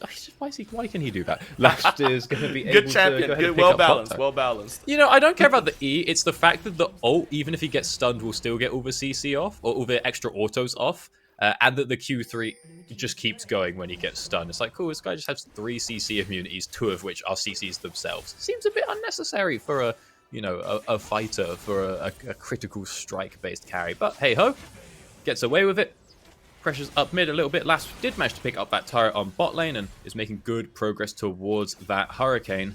Again, game is looking pretty good for Paragon. You can also see that Snepix has gone ahead and picked up a full Zhonya's. Second item does not want to hand over that 1k shutdown. And you know what? Having that Zhonya's available, that is pretty special. When Jamsu comes and drops that depth charge, you can Zhonya's that before it hits. And if Sin overcommits the Ashe ult early as well, you'll be dodging both of those CCs. As Refresh should pick up a free kill here. Oh yeah, Ketso has to run away, but can he run away? The Knight just okay, Refresh backs off, notices that there's a lot of support coming in. Good decision there for Refresh. Usually I feel like his greed gets the better of him, but this time, definitely he just like kind of witnessed like, okay, this is not a good position. And because he was able to play that safe, Paragon gets this Herald for nothing. For Ruddy to trade. So that's just really good played from Paragon so far. I am impressed with how well they're playing this match. Yeah, definitely doing good. Definitely on a, you know, again, a setup and a comp that has damage, has, you know, a jungler that can force, got pretty, you know, got a nice snowball going early on. Don't know if that's really on the comp or on luck or on excellent pathing, but it did happen in any case. And now they're a bit more confident in what they can do across the map. So it's all looking pretty good. Now, I do stand that, again, Refresh should be pretty scared in most lane states, but you can see Akers playing a little bit scared. He doesn't really know where anyone is, does not see Vitalia or Vitarik, and I don't know if when that play started he could see the Twitch, because you're always got to be afraid that there's going to be a, you know, hiding by the way behind you, especially when Herald has just been taken and Baron's not up, so there's not really any risk for Paragon to come and show on the bot side of the map. Snepix has been spotted out by a ward, but Akers doesn't really care. Oh my god, a great W from Snepix. That's insane. Akers knew he was there. He was on a ward. Had to walk past it to get there. Surely, you can only assume. Akers going on down there. Now the Herald gets deployed as well. That's going to be an extra 1k going on over once the turret and the wave get picked on up. Oh, maybe not the wave. Maybe Refresh is just going to get that. So 700 gold for the squad down there as in comes Sack. Oh, here comes the wall dividing the team in two. And oh my god, in the meantime, Timatopper gets the solo kill last into Sin, completely forcing Sin out. Puru goes down, and now Jamsu will go down as well. This is an absolute domination, an absolute devastation of Ruddy's team comp by Paragon. Oh my god, Ruddy getting a little bit dismantled in that fight. You know, the Paragon members turn up and they just kind of panic, they split. Of course, the wall helps quite nicely with that one, and it's just sort of 3 kills, 3 losses being picked up as Timatopper. Oh my god, Yone is so balanced, bro. What's that, man? Just, I'm going to dash over a wall, hit you with a CC immunity that is also a CC dash, and then I'm going to do another one of those. The whole time you're not going to be able to trade back because I can snap back to reality, and I'm going to chase you because I also have a movement speed steroid during it.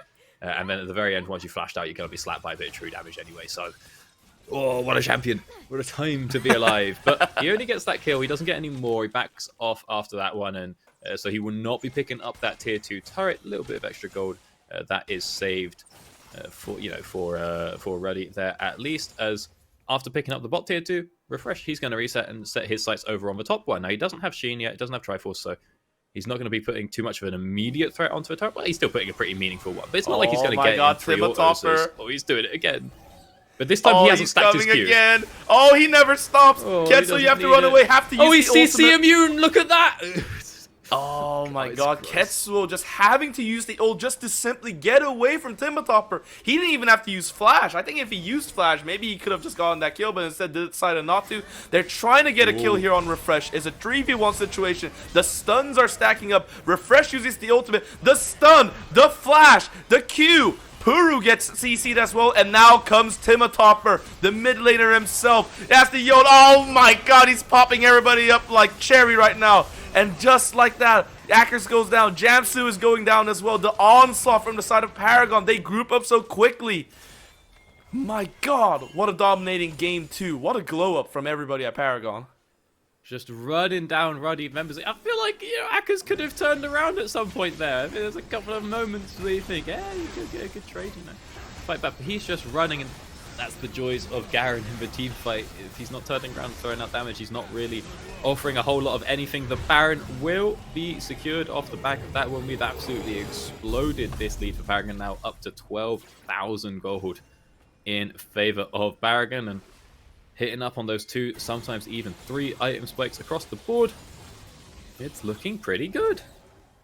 Man, I mean, I feel like, obviously, I don't want to cast a curse, but if Paragon wins this, I feel like the MVP really has to go to Snepix this game. I feel like he really dictated so much of these well-done plays. Okay, Puru stops Snepix from getting the wall, but is this really where you want to be at all, Puru? Now you're getting chased by both Timotopper and Snepix, and the damage is absolutely insane. Snepix has another kill, legendary status here for the jungler, and they're just chasing everybody down with such confidence, such speed. Look how fast everybody, and the Twitch this whole time is just doing a flank angle. Like, look how crazy everybody here is playing from the side of He's Paragon. hiding, by the way.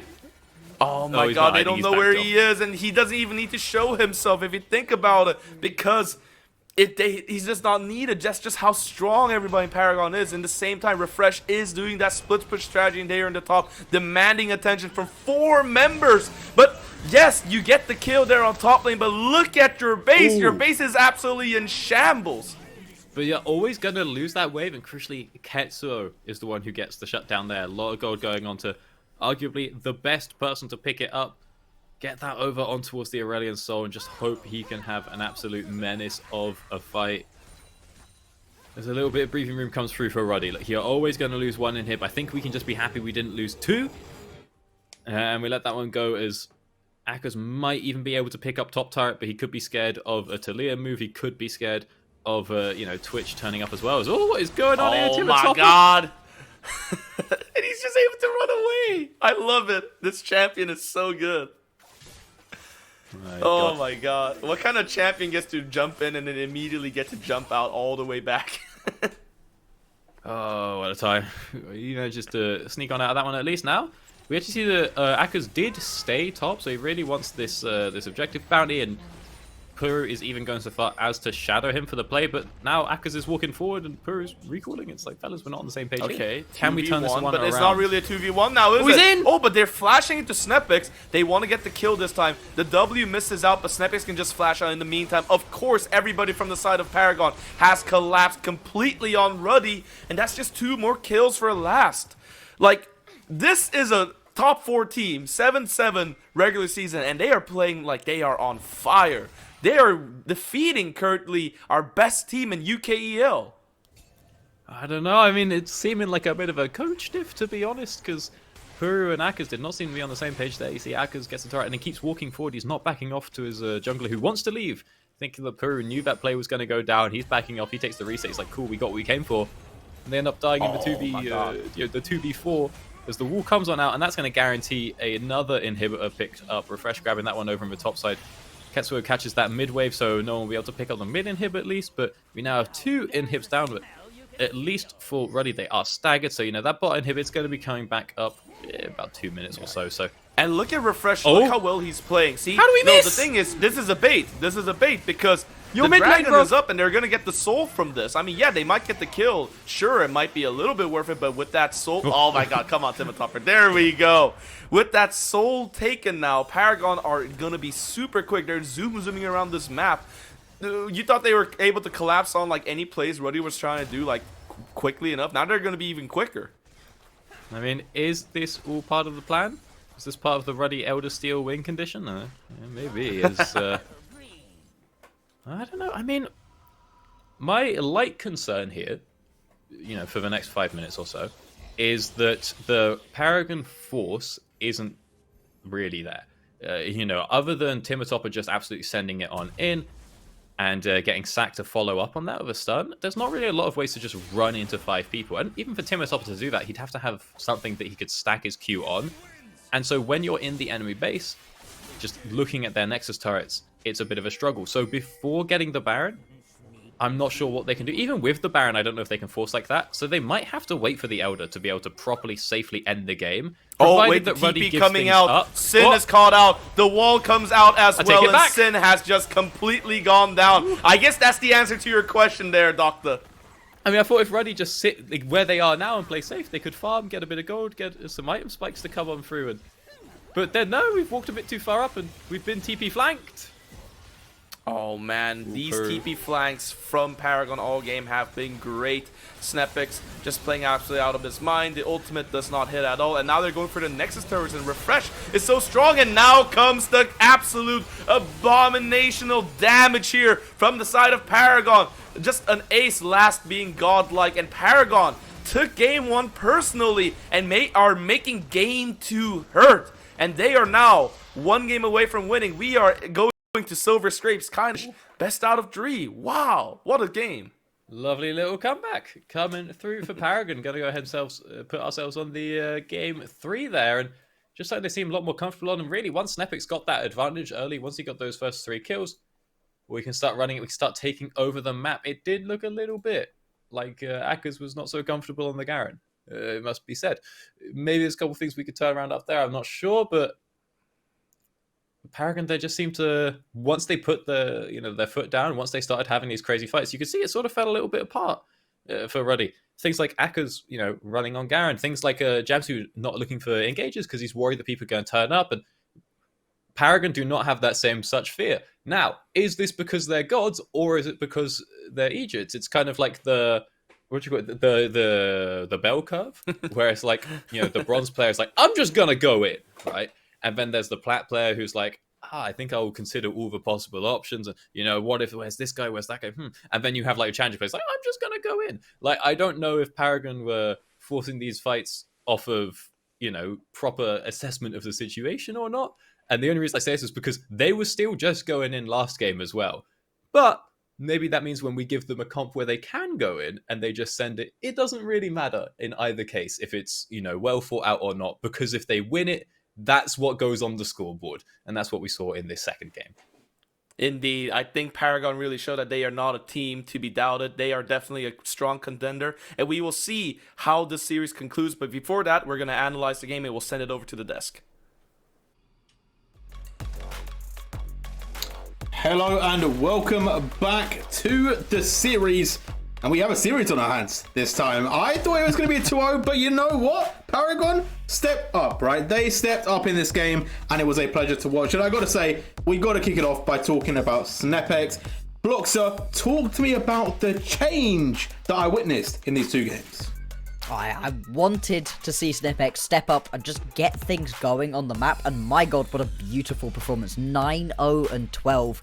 Was involved in basically every single kill that ended up going down for Paragon, and it just started out so well. Was able to get a couple of really great seismic shoves off, brilliant gank up into the top lane alongside Refresh, and from there was just rolling and rolling. And I love the way that CS number is really, really low for Snepix. Snepix usually comes out of games with brilliant CS numbers and not a lot else to show.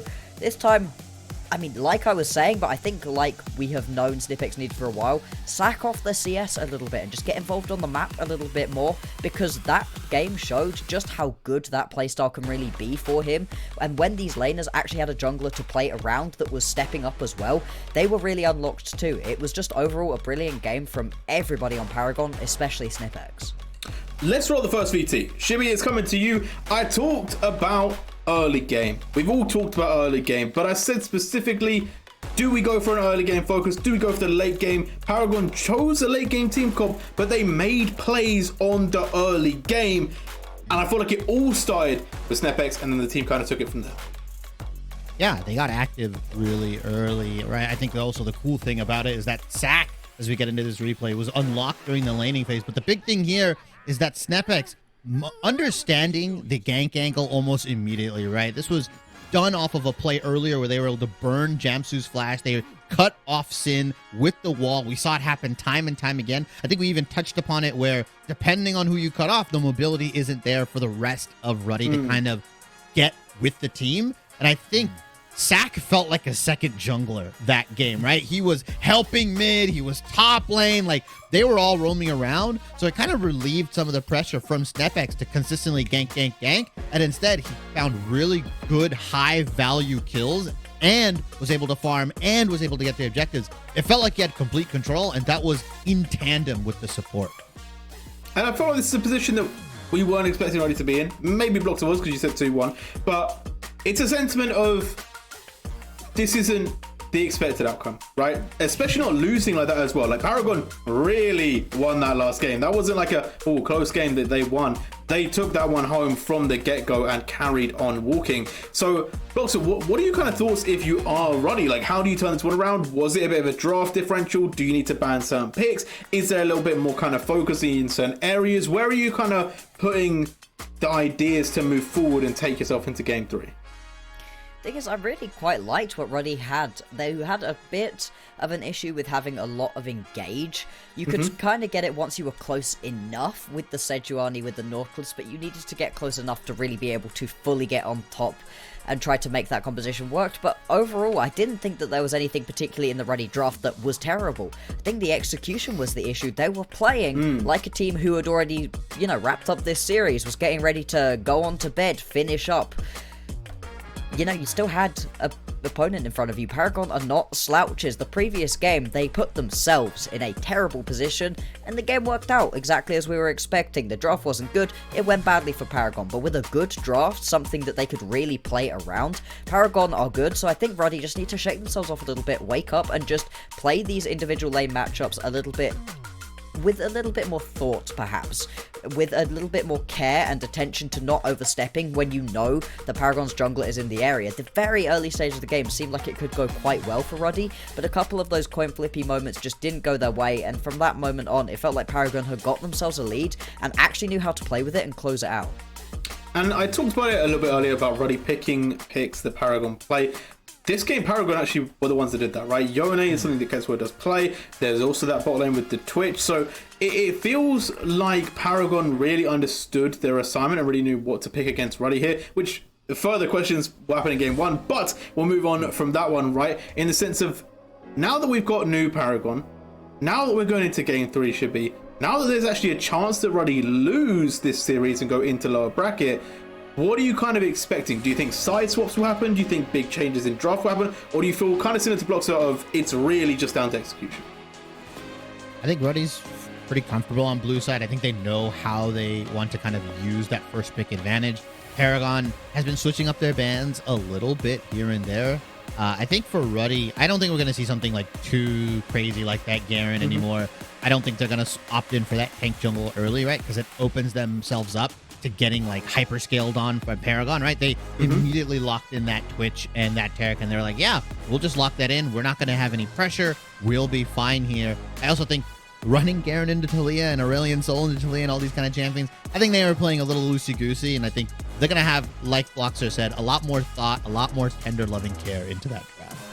Okay, well, we're going to see it. Either way, we're going to go to a quick break. When we come back, it is the decider. It is all on the line. 1-1. Who will continue in the upper bracket and who is getting sent down to Zul?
Game number 3, the decider is here. Paragon did strike back, but can they deliver the finishing blow to Ruddy, or are they going to turn around themselves and knock them out of the park? We'll have to find out pretty shortly. Bloxer, you're the one that predicted it right so far. You said 2-1. You said Ruddy. Are you still confident in that prediction? Oh, that's a tough one. I think so. I think that Ruddy are going to be able to pull this one out. I think that asking them to string together 2 consistent clean wins in a row is too much, but asking them to just get 2 out of 3 is something they can absolutely do. I think that last game they had a good draft, they just didn't execute on it, and they're going to be able to pull it back for this last one. And Shibby, we talked about SnapX not having the craziest of seasons, right? It was kind of relying a lot on solo laners to kind of give them those openings. Last game was a completely different player, right? Like, that was a new SnapX, that was, I don't know, the Super Saiyan version or something, as we're going to get into draft. Do you feel like it was the champion? Do you feel like it was the playstyle? What do you feel like made this such a strong pickup, as we're getting the same drafts bands as before? Yeah, I think SnapX just unlocked, right? As we've already got the B1 coming in. Gragas of all champions from Ruddy here. That kind of can be flex. You can throw it in the mid lane if you want, but it's most likely going to be that top. It also kind of denies or soft denies the Jax that Paragon have been so frequently picking. In past, Gragas has a really nice matchup, right? Can interrupt the dash in or the jump in, can do a lot of damage from afar, isn't auto attack based, right? So let's see if they end up blocking that Ashe. And I was saying in the green room to both of you guys, I don't know if Paragon is allowed to have Talia again, but same bans came in. Yeah. If it ain't broke, you don't gotta fix it, right? SnapX popped off on the champion.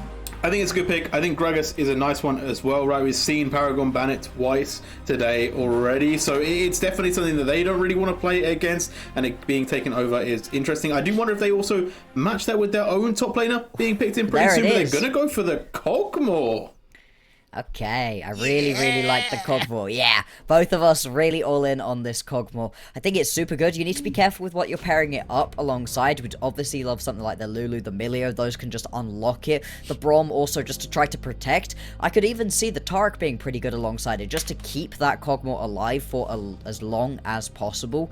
This Gragas, though, for Ruddy, it's the most picked thing for because he really likes it. Alongside the Jinx, you're setting yourself up for a good amount of damage into the late game. You just need to get yourself there.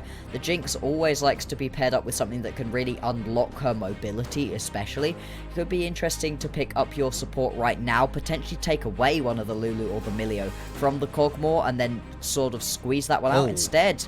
That's just an aggressive frontline. You've got the Gragas, the Jarvan. They work really well in tandem to lock people down.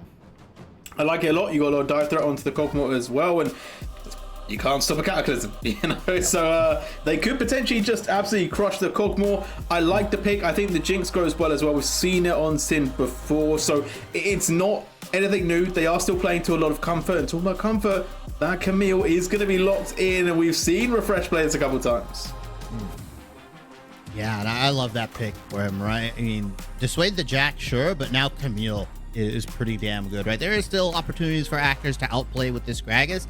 I think a pick that we kind of missed on for Paragon, if Ruddy doesn't ban it away, there could be a Thresh in the making for, right? Like, just the moment Cataclysm comes down, you lantern the Kog'Maw out, he's good to go, right? There's a lot of mobility that can be added with the support pick. I do kind of agree, though, you want to kind of hype it up with the Lulu, maybe pair it up with more of an enchanter, but I wouldn't necessarily hate on Paragon if they lock the Thresh in so that they can keep laps safe, because right now Ruddy can just lock this Kog'Maw down and he can't really do anything if he doesn't have flash. And I do wonder what they draft as well with this, right? I wonder if they keep going for more of that dive, more of that all in, right? Obviously they need to get that mid laner. So far, they can't go for it in. So, a bit of a switch up from Paragon that I do like. Braum being taken away, I really like, though, from the side of Ruddy. It's a very good pairing with Cogmore. It stops a lot of that protection. But the Nautilus also taken away. So, support's getting targeted right now, Bloxer. Yeah, we've not got a lot of those main supports left. Obviously, the Lulu Milio are still available, but they are still really risky. If you manage to get on top of with a Cataclysm, you can blow up both the Lulu and the Cogmore pretty much immediately. You're not really too worried about that one. Perhaps a more tanky, engage support is going to be better. I like the Brom and the Taric bans. I think both of those are good, and we saw how good Zac was on that Taric. So what Paragon pick up for themselves right now is going to be really interesting. They could just lock the jungler and lost pick the support. It's not usually what you see, but in this situation alongside a Kog'Maw, I can understand why you would go that way. I don't want the Poppy... Well, it's good into Jarvan, but like I know you hate it because that SnapX just plays it. But if your job is to be on defense duty, why not stop the EQ, right? The flag. If you just press W on Poppy. Is there a world where this is Camille support? Camille support? I thought you were going to say the Poppy support. No, is this a world where this is Camille support and Poppy top? Because I'm surprised if they don't put SnapX back on Talia, right? I'll be very honest. If you're not putting SnapX back on Talia, this is wild. Weird. This is wild from me, right? Like, absolutely not predicting this at all. So, I don't see a world where that isn't happening. Paragon could for sure prove me wrong here, as we are going to see the Renata. We are going to see the Veigar come through. Veigar, obviously, a very, very dangerous killer of people in the late game. So, we'll see how that one turns out. As Ruddy, they're prepping, they're locking down, they're banning the hatches, they're going for that late game. Paragon, last pick, blocks her. What are we thinking? I mean, all of a sudden, it feels like it's Talia in the mid lane and Poppy in the jungle, but that seems so wrong to do. It is going to be a proper support picked.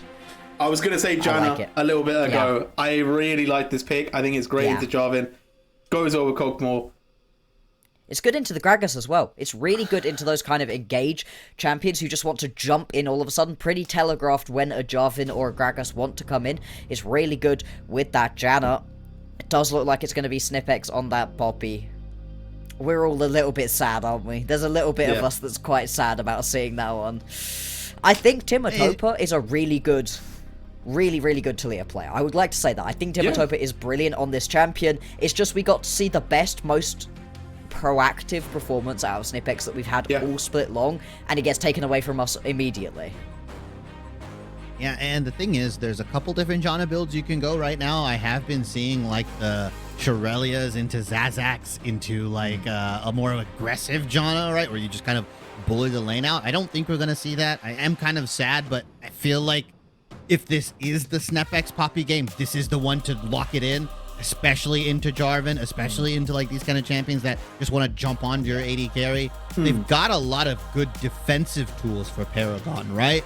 But when push comes to shove and they kind of need to pull the trigger, it feels like the Camille and Talia are just going to be one beat ahead of the Kog'Maw, of the Janna, and it's going to be a decent team fight where Ruddy, they've got a lot of tools, right? There's also that interesting thing for Veigar where you can go the more utility-focused build that we saw just recently, I think, at the LCS, where they went like Shirelias, and then they went Deadmans into Leandres. Like, it was a very weird build, but it worked to set up the reset potential for this Jinx, and I think a lot of weight is on Sin's shoulder this game, and rightfully so, because he has the champions with him, he's got the front line, but can he execute against Paragon? Yeah, and I will say, if you're Ruddy, that's pretty fair, right? To put Sin as the main carry with Ketso on something a lot of damage, I don't think that's strange. It's what happened in game 1 as well, so this is quite normal Ruddy tactics. I wouldn't say that it's particularly surprising. The one thing I will say I am shocked about, I was going to say it before they picked Janna, I was like, well, they kind of need to support. Janna would work really well. However, it reduces their engage options, like you kind of said, Shibby. Yeah. That's a bit of a concern for me, because Ruddy have quite a pretty good disengage, right? You got Event Horizon, plus you've also got the casket from Gragas. You also, if worse comes to worst, could use the Renata ultimate, right, to just give you some space. But at the end of the day, like, if you are Paragon, how are you going to make fights happen? You're very good at getting rid of fights. Yeah. But when you want to fight, how do you push the advantage? And I feel like in the last game, the biggest thing that allowed them to really take that lead was that they could start a fight when they wanted, Bloxer. I worry that it's another situation where it's Refresh versus the world, just sprinting at the enemy, trying to get somebody into that Hextech ultimatum, into that ultimate, and just lock them down long enough for the rest of Paragon to be able to rejoin. You've got a couple more options because you've got Timatopa in the mid lane. I think that really does unlock that potential to really use that Weaver's Wall effectively to box people in.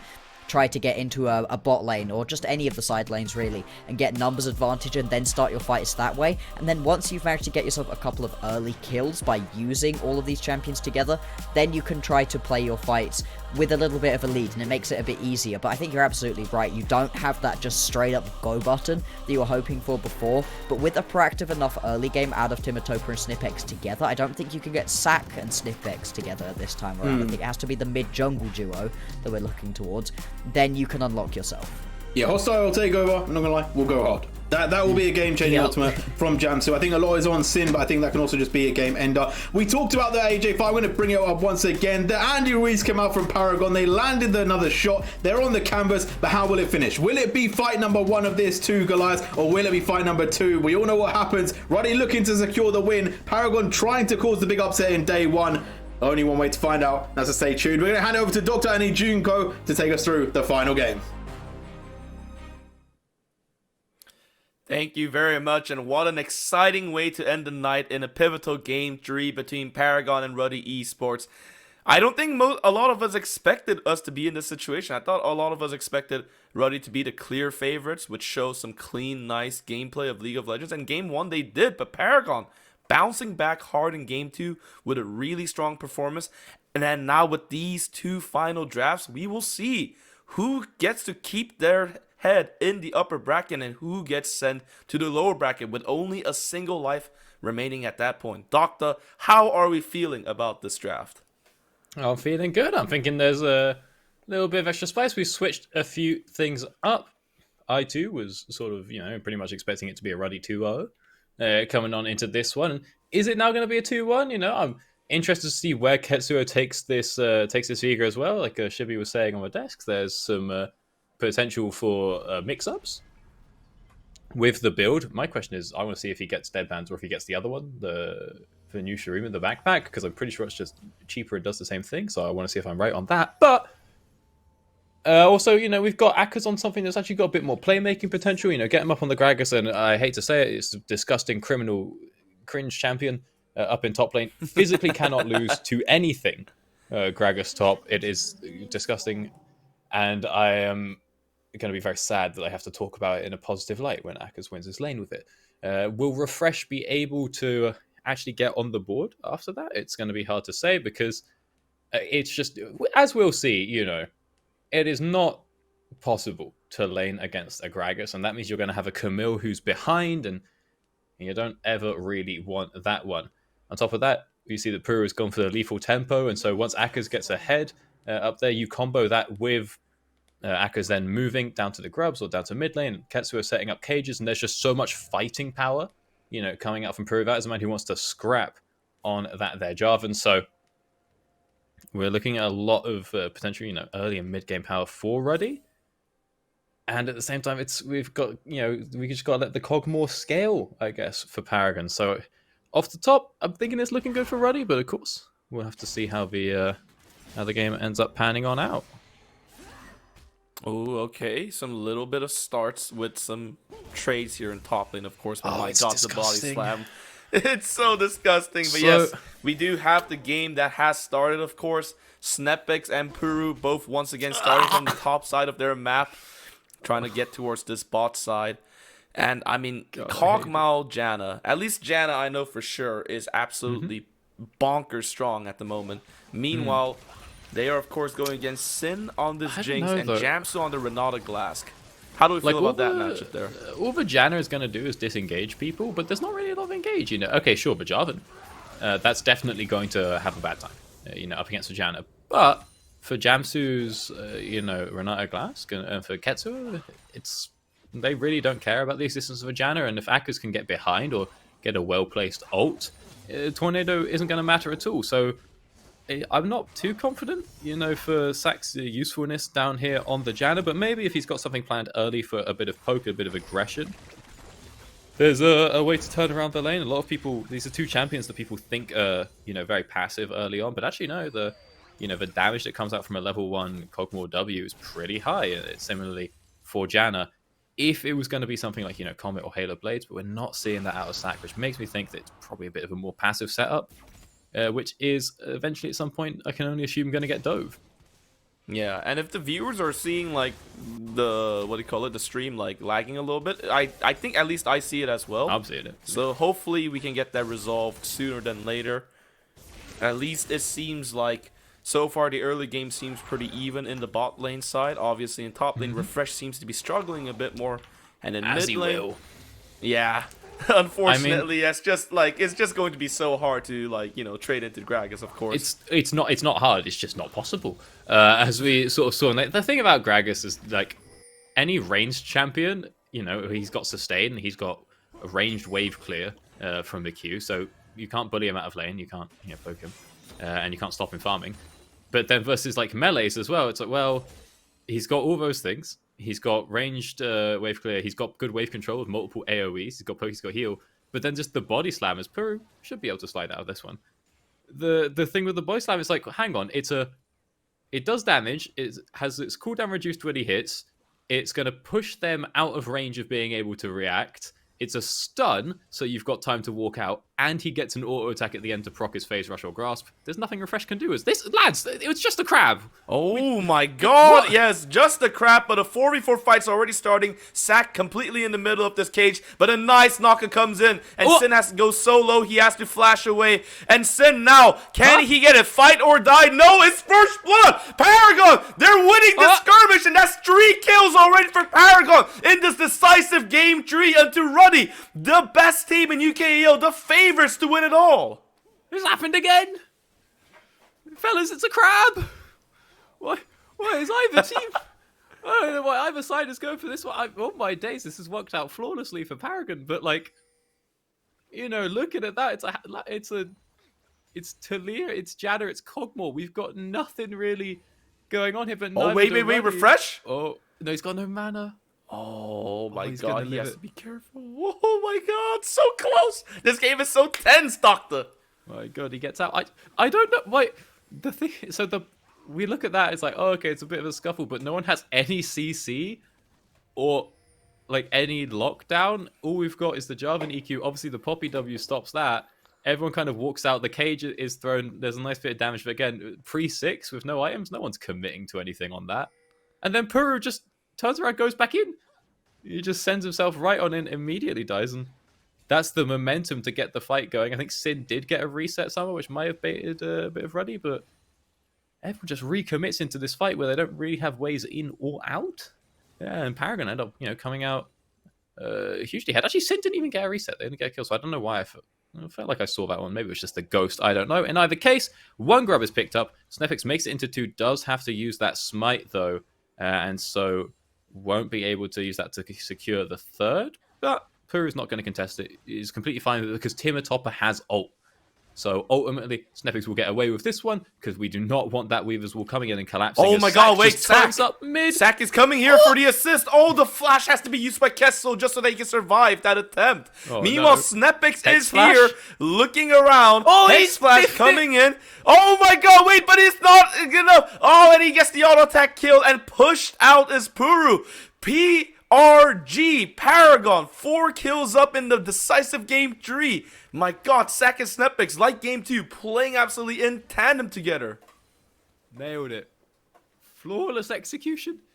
As we come through, pick that one up, get plates as well, get kills. Ketsuo just TP'd, so he's not going to have that one. He cannot teleport his way back on over to the mid lane. And again, we're having a nicely fed Talia, although this time from Timotopper and not from Snepix. My god, it's kicking off all over the place. What is... Oh, good lord. Oh, it's a Gragas moment. It's not a Gragas moment. God. Ooh, Refresh Refresh survives that attempt. But this really just shows how tough this lane is for Refresh. Like, he is basically the only one on the side of Paragon, I think, that is struggling. But this definitely will pay dividends if he is able to survive this laning phase without giving this Gragas too much. Because everyone on Paragon's bottom side is winning. They got the Dragon. They got 4 kills. They're 2k up in gold. They have everything what they need to dominate this middle game. Yeah, it is worth noting that, Akkas did actually end up staying top. He really wanted that plate. Maybe he got 2 there, but he has to be a little bit careful here because he doesn't have any mana, cannot stick around. But no, never mind, he's managed to clear out that wave fast enough. So he should be able to reset here, but the tempo could be a little bit off. If Refresh does have the Tiamat, so will be able to push in this next wave kind of fast. I'm not sure if it's a cannon wave. If it is, it's probably fine for Akers. If it's not a cannon wave, then Refresh might be able to, you know, push through, get a bit of an invade going on here, and get some deep vision. And yeah, there it is. This wave's going to be cleared out easy peasy. Don't think Refresh is going to look for a plate, but they are now going to be able to get some vision in the river. And I was going to say maybe look for a roam on mid, but no. Instead, they're just going to walk on up, hit away at this plate. So 125 gold picked up. I'd probably rather have the map control there, but Akers gets away with it as he's coming on through, pick himself up a rower, or at least the components of it. And so again, we've seen him run out of mana twice. That one is not going to be happening after picking up this here Catalyst. Yes, indeed. It really feels like this game is going to put a lot of pressure on Akron, where it's going to be interesting to see how he responds to the pressure, because so far, only one lane is really doing pretty darn good for Ruddy, and that, of course, is Akron on this top laner. This Gragas, of course, has the potential to playmake. His Bomba, you know, that ultimate damage during teamfights can be absolutely crucial. Jamsu with the flash Q, but misses it. It's almost as if their nerves are getting a bit to them. And last, of course, dodging it super well. Alrighty, and that's the whole time Peru is shown down there as well. So he's falling behind. See a little bit of a reset come out from Snepix. Now the problem is that Peru wants to clear up towards the top side, and Snepix has reset and just comes straight on down towards bot. So there could be an opportunity for a gank through there. And actually, this is a bit concerning here, because it looks like Akers does not know where Snepix is, and so he's going to back off. And the problem is that Akers needs to do something proactive. He's got to try and get a lead up here. He's just got his 2 waves for now, but he's actually staying. So he's changed his mind on the plan. It's like, well, hang on, you could have got a good bit of harass going on there. Maybe you could have, pushed an extra wave. You could have gone for a plate. Probably not the plate, but either way, he's changing his mind. So maybe the comms are a bit scattered on the Ruddy side. The plans aren't fully locked in. We're not 100% sure where jungle is, because where they are is bot lane. Snipic's been lurking in this driver for a while. Paragon knows that there's no vision on these bushes, so they are eyeing in for an angle. They're being very patient. Okay, going in. My God! The decisiveness from Paragon once again. A clean, patient gank gets them 2 clean kills, and last and Sack gets all this third plate. And in the meantime, not really that much of an answer back from the side of Ruddy. Of course, they get the other grubs, but I mean, Paragon already has the first 3, so I feel like Paragon's quite happy with this trade overall. Yeah, and that's just perfect timing on the dive down on bot there as well. You could see that Sin and Jamsu really wanted the XP. They really wanted the goal from that wave. And the second that the wave turned around, the second that the final minions were killed, and it looked like the Paragon wave was gonna crash in towards Ruddy, that's when Timotopper and Snepix go, because that's when Sin and Jamsu go, cool, we can turn around, we can walk back, this wave's gonna come to us now. If they had waited an extra half a second to pull the trigger on that play, maybe they'd be taking turret hits. Maybe the Weaver's Wall would have had to go a bit too far back, but they time it absolutely perfectly, and get handsomely rewarded for it, getting 2 kills and denying a massive wave whilst picking up plates on bot lane as well. Yeah, and like with that, they've got the items, the gold lead, and now they're just establishing so much vision on this bottom side of the jungle, really suffocating Ruddy's movements and maneuverability around this map. Oh, Refresh! Very preemptive flash, being very respectful about Akker's potential to kill him, of course. I feel like I kind of understand where he's coming from, because all he has to do is not screw up. I think if he doesn't screw up, he's basically, in his mind, like giving his team the biggest chance of succeeding. And Puru, I think, recognizes that now Akkers is the one avenue of trying to get back into this game. So they are going for this dive here. We'll see how it goes. He uses his ultimate, tries to cast a wait. He's not going down at all. Oh my God, did he just survive that gank? But okay, here comes round 2. Electric Boogaloo comes in, the knock up, the damage, and is a bit too much. In the end, Refresh goes down, and Akkers does seem like he's going to get 5 plates. So he himself, as a Gragas, is doing very well. In the meantime, a 1-for-1 in mid lane. Yeah, and I mean, honestly, that could have been a lot cleaner for Ruddy. Maybe, again, miscommunication, I don't know. But you see that Puru and Akkers sort of throw everything on one spot at one time, making it really easy for Refresh to just ult to dodge out the EQ. And I think the Gragas Body Slam and or Q as well. It takes a little bit down from something, so the turret aggro goes over and the whole play gets a little bit nulled. They eventually get the kill, but it could have been so much cleaner, and maybe a miscommunication here is it just took so long, and that's a simple 1-for-1 over in the mid lane. But Ketsuo does have to flash to pick that one up. The question here now for me is, like, what's Akers going to do with this lead? Like you said, Puru recognized that Akers is the advantage, and so he wants to go get him ahead. The problem is that Akers has been up 20 CS, but he's been up 20 CS for the last 5 minutes and hasn't really got anything from it. Now that he's got a turret, will he be able to take that one out onto the map? Well, right now it's looking like it's just another 300 gold going to be picked up here, unless Refresh has a custom EQ out, but... Ooh, okay, nice EQ flash from Puro. Will guarantee the kill to Acker, of course. But they're definitely going to need more than that. I mean, the Gragas has 2 kills, but compared to the rest from Paragon, it might not be enough. I mean, yeah, you can see he's even using the ult to last hit out to make sure he's the one who gets that kill. Really want to get the gold onto the Gragas, but he's got to find something, and what that's going to be is a flank onto Last. Oh, okay, Ghost used by Last, going into Jamsu, and of course comes Timatopper with this gank. Okay, everybody's going berserk. Fight or die, but it's not enough. And Snepix in the meantime going in on Sin. Boom! Kill! Another double kill for bot lane, and the bot lane of Ruddy are absolutely getting smashed. They are suffering. They are unable to handle all of this relentless ganking. Obviously, in top lane is going fine, but in bot lane they need dire help. All right, well, we could have another dive coming on through as we see Ketsuo making his way onto the top side of the map. Refresh manages to get past the turret, at least gets to a little bit of safety, and the dive is going to be called off. But whilst all this is going on, Ruddy trying to figure out, what to do. Last is going to go ahead and pick up that bot lane turret, and it's just more gold going on over towards Paragon. 3,000 gold leader, 2.5 as Ruddy make their way on over towards the Rift Herald. Now going to be able to pick that one up pretty uncontested, but they're not really going to be able to use it for many turrets. Timatopper getting caught out here. Oh, He's trapped in the cage, but then Snepix comes with that Hex Flash. Oh, if he hit that art, I think Jamsu would have died there. No, he would have lived. It's only level 1 ult. Probably would have been fine. Although, he's got some AD, so what do I know? But Snepix just jump scaring out from underneath the scoreboard there. Again, Akers kind of needs to get something here. Right now, it's just 40 CS lead, and Refresh is like, okay, cool, I'm getting carried on the rest of the map. This is chill. And Akers just needs to be aggressive. Like, I feel like is there a possibility for a kill there? When he throws that Q forward and E's backwards, could he have maybe E'd in, throw an ult, get a fully charged Q, and kill Refresh before Resh can pop a shield? Maybe. I mean, there's no magic resist over on the side of Refresh there. And the fact that we've now, maybe for the second game, seen Akers not look for those kinds of plays, as we saw in the Garen game as well, where he was choosing to run. It's like, buddy, you're the only win con for the team here right now. Or not necessarily win con, but you're the only guy who's winning lane, so we need to get something out of you. And at the same time, you don't want to throw your shutdown, but you've got to get something going. Yep, okay. There is a little bit of a skirmish here between the junglers, and now Refresh is coming in as well. Cask comes out, but can Akers contribute anything more than a Cask? No, he cannot. Snepix is now unstoppable. This time, that Sundered Sky makes sense, because now they are very much ahead. Oh yeah, it was okay when you're ahead. Honestly, I still think Tank's better.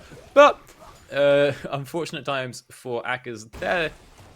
He throws out the cast, but just can't quite push Refresh outside of their own ultimate. It does mean that Peru ends up going on down. I will say I despise that Snepix is getting the Iceborne. No. There's one champion I know about is Poppy, but it's okay because he's winning. Yeah, so he's going to get away with it.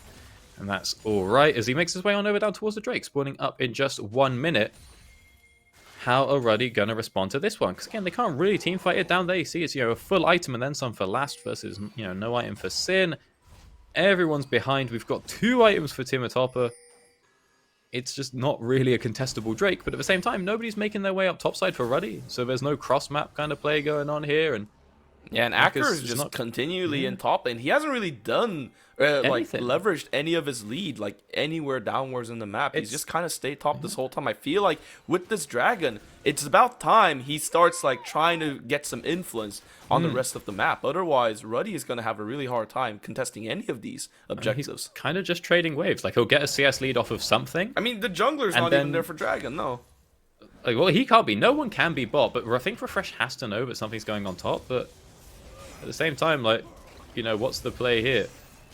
Refresh just going to be able to hook shot out. Now, the turret should go down here. I think Peru just shows. Peru just drop the E.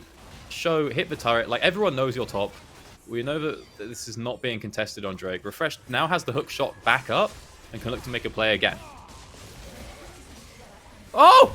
Oh, but then Why? of course comes the Janna. I mean, yeah, no, that was as telegraphed as can be. Very sloppy from Ruddy with the setup and just trying to get things done. Trying to force something into the side of Ackers when it should be the other way around. In the meantime, look at Timitopper coming all the way from the top side to the bottom side, helping his teammate, getting even more kills. The kill is now 3-12. They are up 3 dragons. They are up 3,000 gold. Paragon, can they do this comeback and win as the underdogs into Ruddy? I mean, maybe. It's not looking too bad. Like, I don't know. I'm just thinking about that top play. It's like, what? It's just so forced, and it's forced at the worst time. Why are we forcing it when the cooldowns have come back up? And why does Akka's ult? It's like, he's not hitting the bomber combos. And he hasn't actually got that much damage. Like, yeah, it's AP, but it's not that much AP. So using the ult for the last hit is never really... It's not much of a guarantee.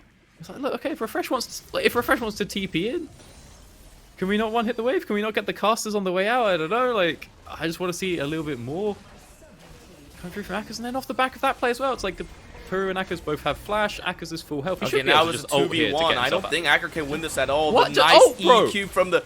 I mean, yeah, no, that's just... It's just too much for Ackers to deal with, and he's just going to go down. It's Jamsu, not. Too late. It's not... Yeah, it's not enough, not too much. unfortunately. Just ult Yeah, the and now Camille that when she shutdown, ults. he's given up the shutdown as well. Everybody from the side of Ruddy is scrambling. They're running away. You can feel it in the air. They're playing scared. They're playing like they are trying not to lose. But in League of Legends, you need to play to win, and Ruddy needs to fix this situation one way or another. Otherwise, they are going to lose, and as the favorites, they are going to somehow end up in the lower bracket. He flashed on the spot. Losing my mind. Oh no. I'm thinking it's not looking good for Ruddy. I'm thinking Ruddy might have to find themselves down in the lower bracket here.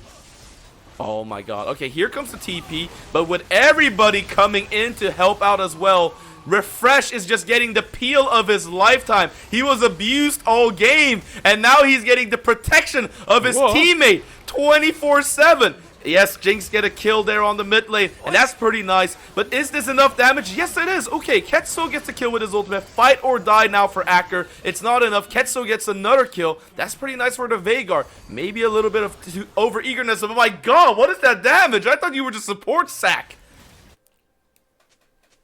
Don Jake is recording a video right now so that he can release it when Ruddy, make the miracle run back from lower bracket.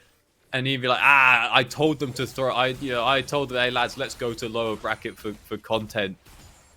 Man's panicking. He's getting that one out of the bank. Now look, we got a couple of kills here. Katsuo got something, but like, I don't know. It's not looking great.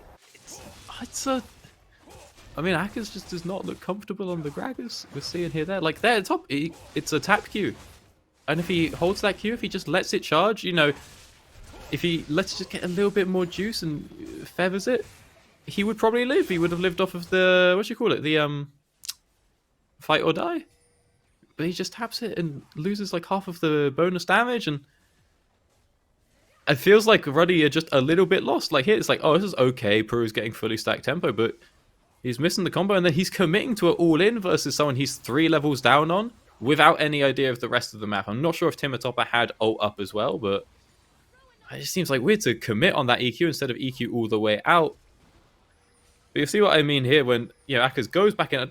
He's going back into a Janna and see that's the tap Q. But he's going back into Janna to Leah. It's like, well, hang on, you're just going to get bopped out. This is not the time to re-engage. And you see there as the Camille, it's like, you could have held that Q a little bit. We could get a little bit more damage out. Would it have mattered? I don't know. But he just seems uncomfortable on it. I got no clue. It's not. Ruddy are now looking a little bit like Paragon did in the first game. Yeah, no, they definitely have to communicate while they can.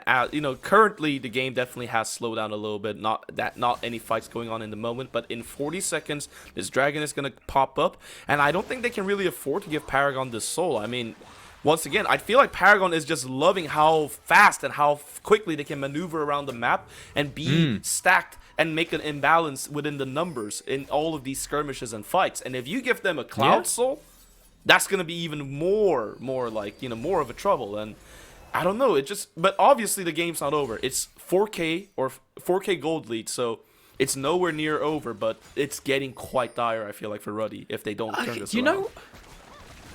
I hadn't checked for a while. I thought it was a lot more. 4K at 23 minutes isn't like awful, and get a good shutdown here or there, and Ruddy do have options. Of course, Cloud Soul going over.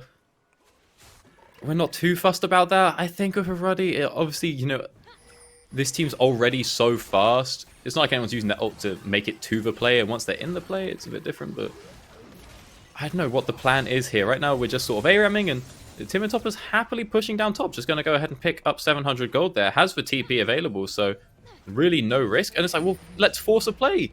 Before we get the turret, surely we can put up a cage and Akers can look for an E-flash ult or something, because now the 5v5 starts. Teleport now. Okay, they caught out Ketso. Ketso goes to half HP. Refresh goes in on Sin, uses the ultimate, and in the meantime, Last is there in the backline, completely untouched, mowing down Ketsuo. Sin has to flash away. There are kills, but it doesn't matter in the end because everybody from the side of Ruddy is absolutely collapsing, and Paragon wins the fight, gets the gold, and now gets the Dragon Soul, and the Baron is up as well, and they could potentially get that as well.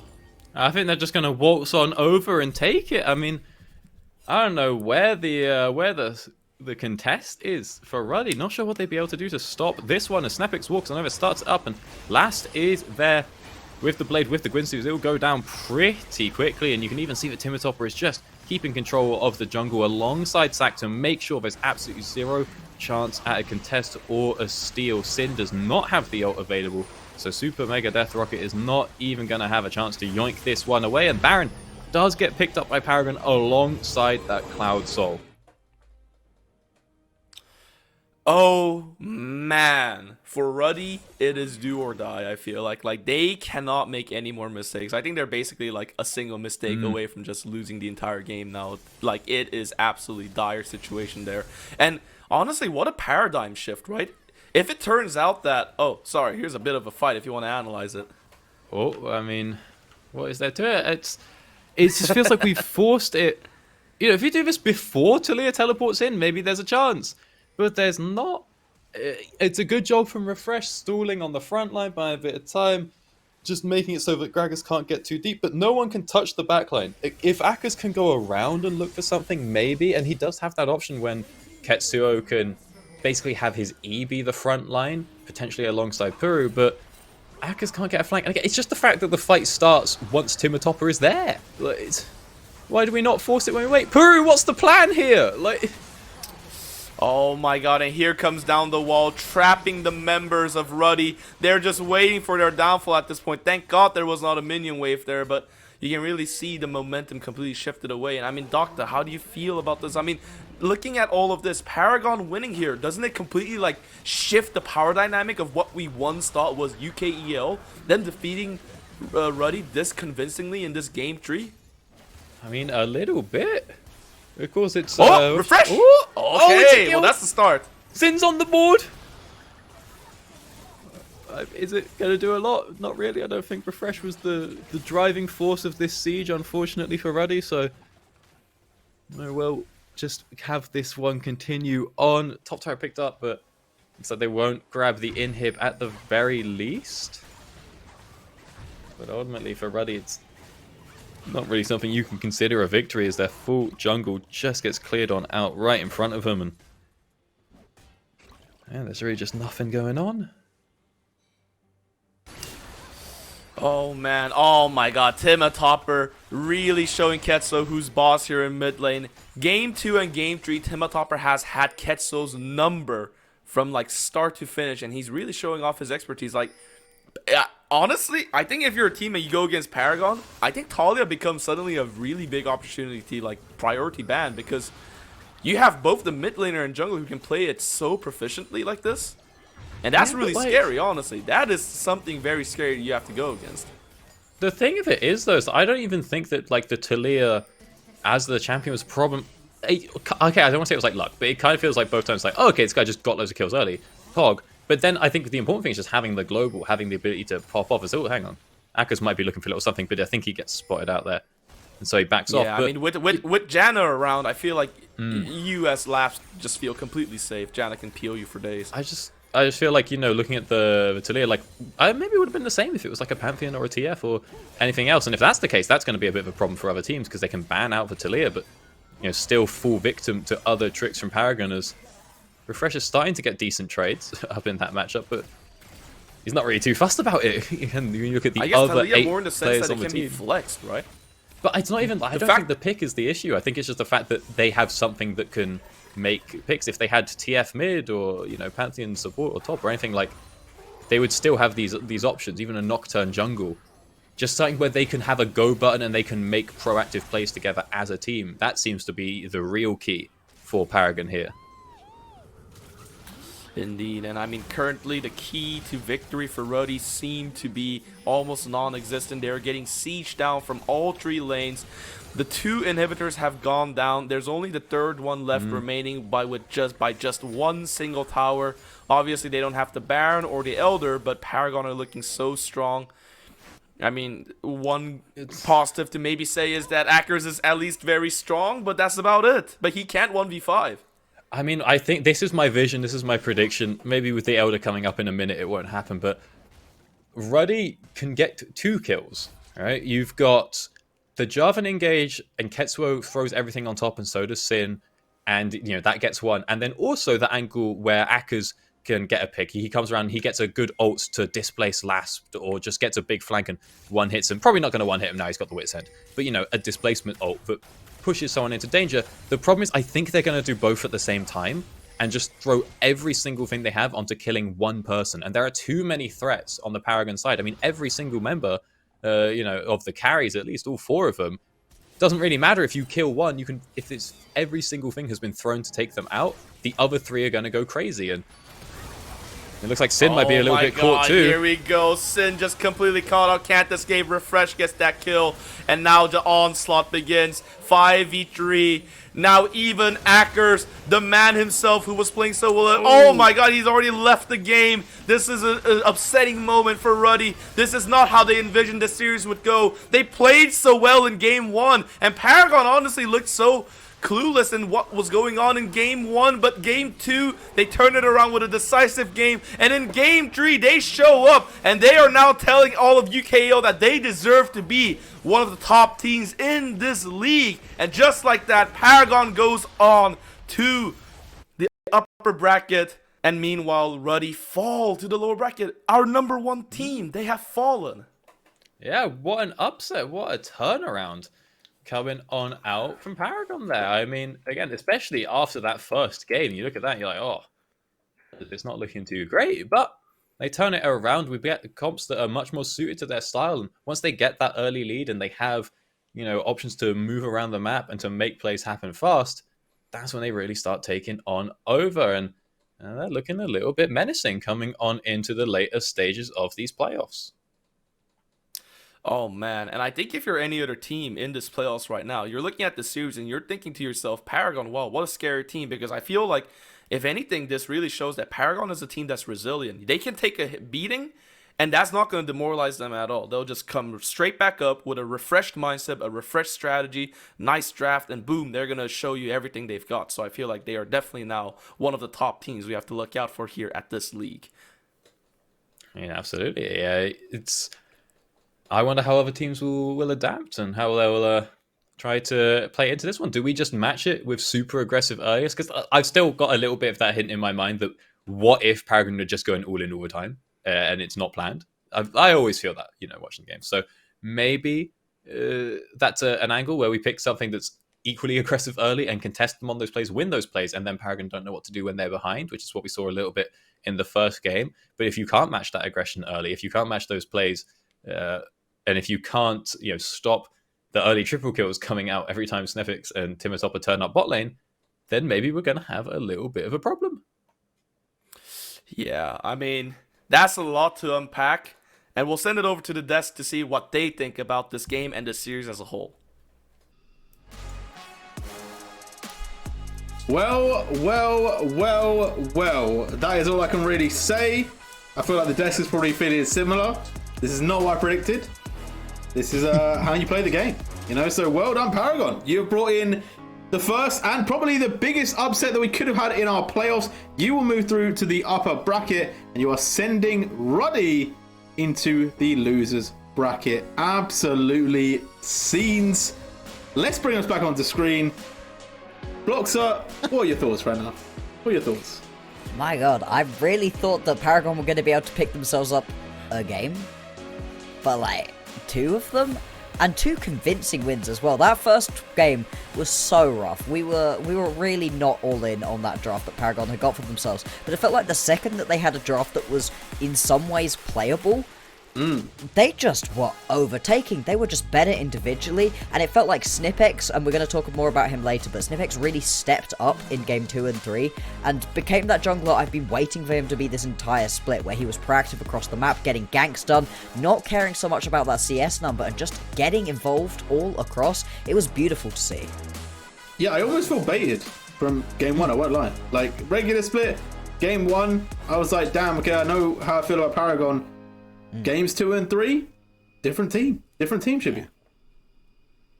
If you recall what I said earlier, way back, best of 3s can expose the frauds, and I guess Ruddy were frauds just a little bit. They're a bit fraudulent. Paragon, a team that didn't take any games against our top 3 teams in the regular season. They get blasted game 1, right? Game 2, 14,000 gold lead, destroy Ruddy. Game 3, just agency. They were on a much more decisive composition, right, on both games. And I have to agree, SnapX playing both the Talia and the Poppy and having equal levels of impact just kind of goes to show you what this guy can do when put in the right situations. I was very impressed from Paragon, and I mean, Ruddy's in the losers bracket. None of us on the desk predicted that, but No. I mean, yeah, best of 3s, man. Best of 3s. I mean... And yeah, I want to say it's more to say happy birthday, Don Jake. Probably not the present that you were looking for, and I hope the rest of your birthday has been pretty good. But apart from that one, yeah, damn, Ruddy into the lowest bracket. We're gonna take a break now. We're gonna pause it here, and we're gonna savor this moment for a little bit. We're gonna get an interview from Paragon as well. So yeah, stay for the winners interview. Oh, we're not going to a break. Okay, we're not going to a break. We're going to have the interview. Are we bringing them in right now? What's the... I'm just trying to get this from production. Okay, they are coming. All right, so we are going to get an interview from Paragon, so we'll be getting that one shortly to you. So yeah, so the show will continue. And now I've got to ask you guys, what do you think about the future, right? What are we looking into? Is this new Paragon here to stay? Was it a bit of an imposter moment? Was this kind of a flash in the pan? Shibby, you can kick us off with that one. I think chat said it best, man. I think I'm a Paragooner now. I think I'm convinced. I love an underdog. I love the fact that we got an upset. Yeah. There we go. I feel like that's allowed, you know? A lot of leagues, they're like, oh no, you can't have biased casters.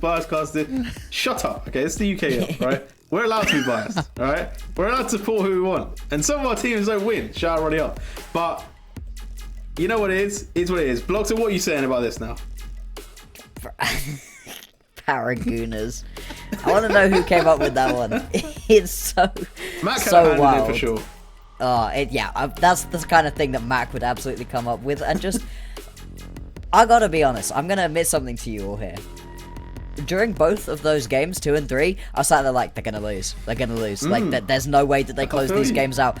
I've been so excited for Paragon since they joined the league at the start of this split. Like, these guys, they know how to play together, you know? They've had so much experience. I've been watching them while doing all of the university casting as well. Like, I know these guys, they're so good.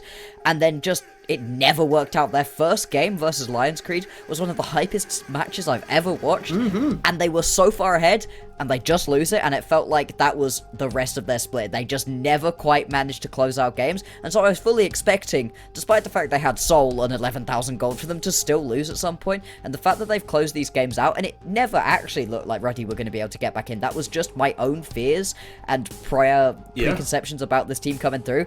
I love it. I'm super excited for what Paragon can do, but but I also don't want to be the next opponent of Ruddy. Because I don't think a Ruddy that's been smacked in the mouth gets up and just, like, lets it happen. I think a Ruddy that gets put down like this comes back angry. Yeah, and I'm interested to see now, because Paragon, like I said before, I wasn't expecting some crazy scenes. I think they could have made it a decent way through the lower bracket, depending on who they face, but as we said in the split, right, I can only go from what results I've seen. They didn't win against any of the top teams. They only picked up wins against the lower teams. So I was kind of like, okay, well, they're a good team that can do their thing, but if they're pushed, they don't normally get the advantage. In the games 2 and 3, they had it all, right? A completely new setup, a new team. I don't know what they did in the practice, but whatever they did, it was amazing. So, yeah, keep it up. I'm hoping that is going to be a situation, as I believe production told us that we should be getting someone in a second. Oh, we're going to go to a break. Okay, so we are going to throw it to a break. When we come back, we will be getting that interview from Paragon.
Hello, and we are back, and as you can see, 3 have become 4. Snepex is here from Paragon. Welcome in.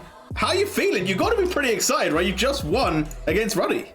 Yeah, pretty good. I think we played pretty well. I think the first game was kind of rough, but yeah, I'm happy to be here. How are you guys doing? Okay, Shibby, take it away. Let's get these questions rolling. I mean, just the turnaround, right? With playing the Poppy, playing the Tila, we saw a lot of your regular season performance, and it kind of had you pegged as like, maybe this guy doesn't have the deepest of champion pools. Was playoffs the moment where you were waiting to pull out some of these picks? Were you hoping to kind of win this without going too deep in the bag? Like, what's the situation? I think we kind of took the first game as just like scoping how things were gonna be. But I think my champion pool is pretty good, but I think I play mostly carry-orientated champions, plus that Poppy, which I think I did good. Like, the first game doesn't count, guys, okay? The first few deaths don't count, so if you just ignore that, I think my performance was okay. But yeah, that's pretty much it. did Ruddy play the way that you expected them to? You say that you had that first one as more of a scouting them out game, so were you not really sure what they were looking to do coming into that game, or did they kind of play the way you were expecting? Because that draft in games 2 and 3 seemed really well practiced, the kind of champions that everybody was really working on well, so how much was what you were expecting? I think off of the first game, our main goal was trying to like scope things out a bit, and then we realized how much they might be prioritizing champions like Zac or Volibear in the jungle, stuff like that. So I think once we got those champs that are kind of flippy and kind of hard to play against laning wise, when we got those out of the way, I think it opened up a lot of like our comfort picks. And then I think from the second game onwards, we were just able to play like what we wanted and what we felt like would be good in that scenario. I think we drafted pretty well game 2 and game 3, and I think that just switched up our playstyle, and I think we did amazing. Yeah, no, I definitely agree. I think your drafts in game 2 and 3 were really good. Let's not get into game 1.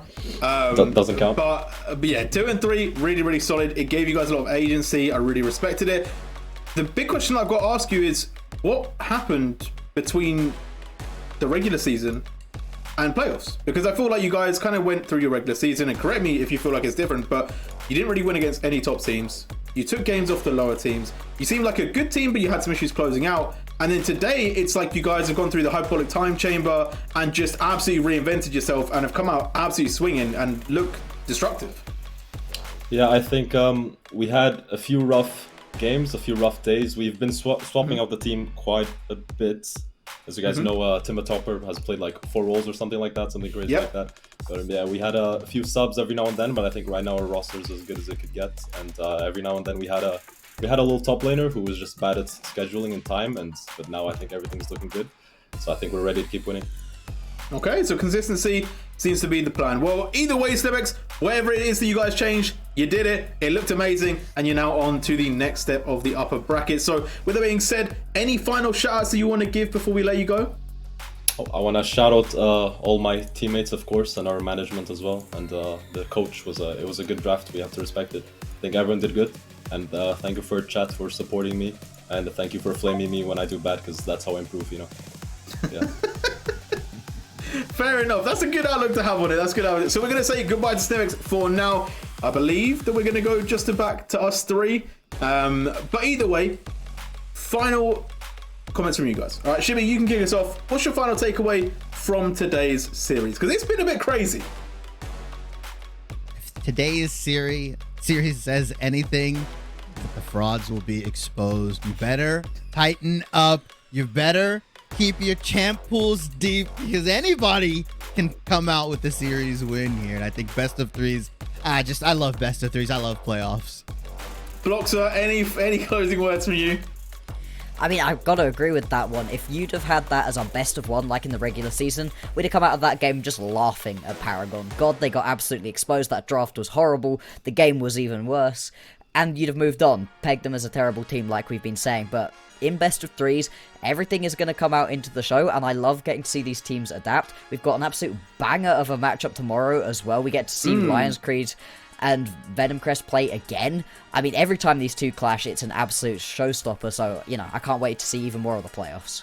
It's day 1. It's heating up. We're getting some crazy wins, some crazy upsets. How far will Paragon go in the upper bracket? That's for you to find out. Tomorrow, as you said, is Venom Crest versus Alliance Creed. Big shout out to our production. Without us, we wouldn't even be on the stream. So big love to them.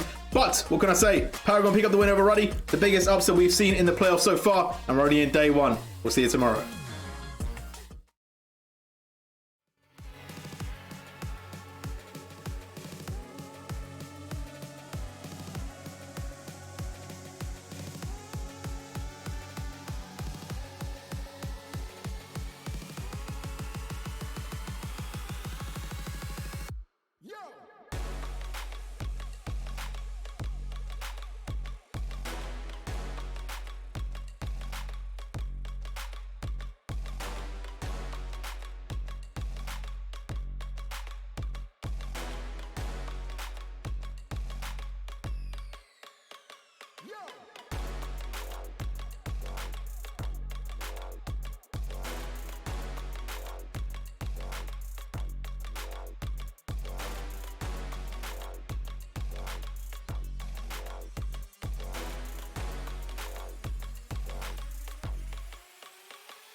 pull up in that Lambo with the 10 on it. Everything on fleek, 14 got a rims on it. I pull up in that Lambo with the 10 on it. Everything on fleek, 14 got a rims on it. I pull up in that, I pull up in that, I pull up in that, I pull up in that, pull up in that, pull up in that, pull up in that, pull up in that, pull up Lambo with the 10 got it.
Yeah. Yeah. After I get it, I reinvest. After I get it, I reinvest.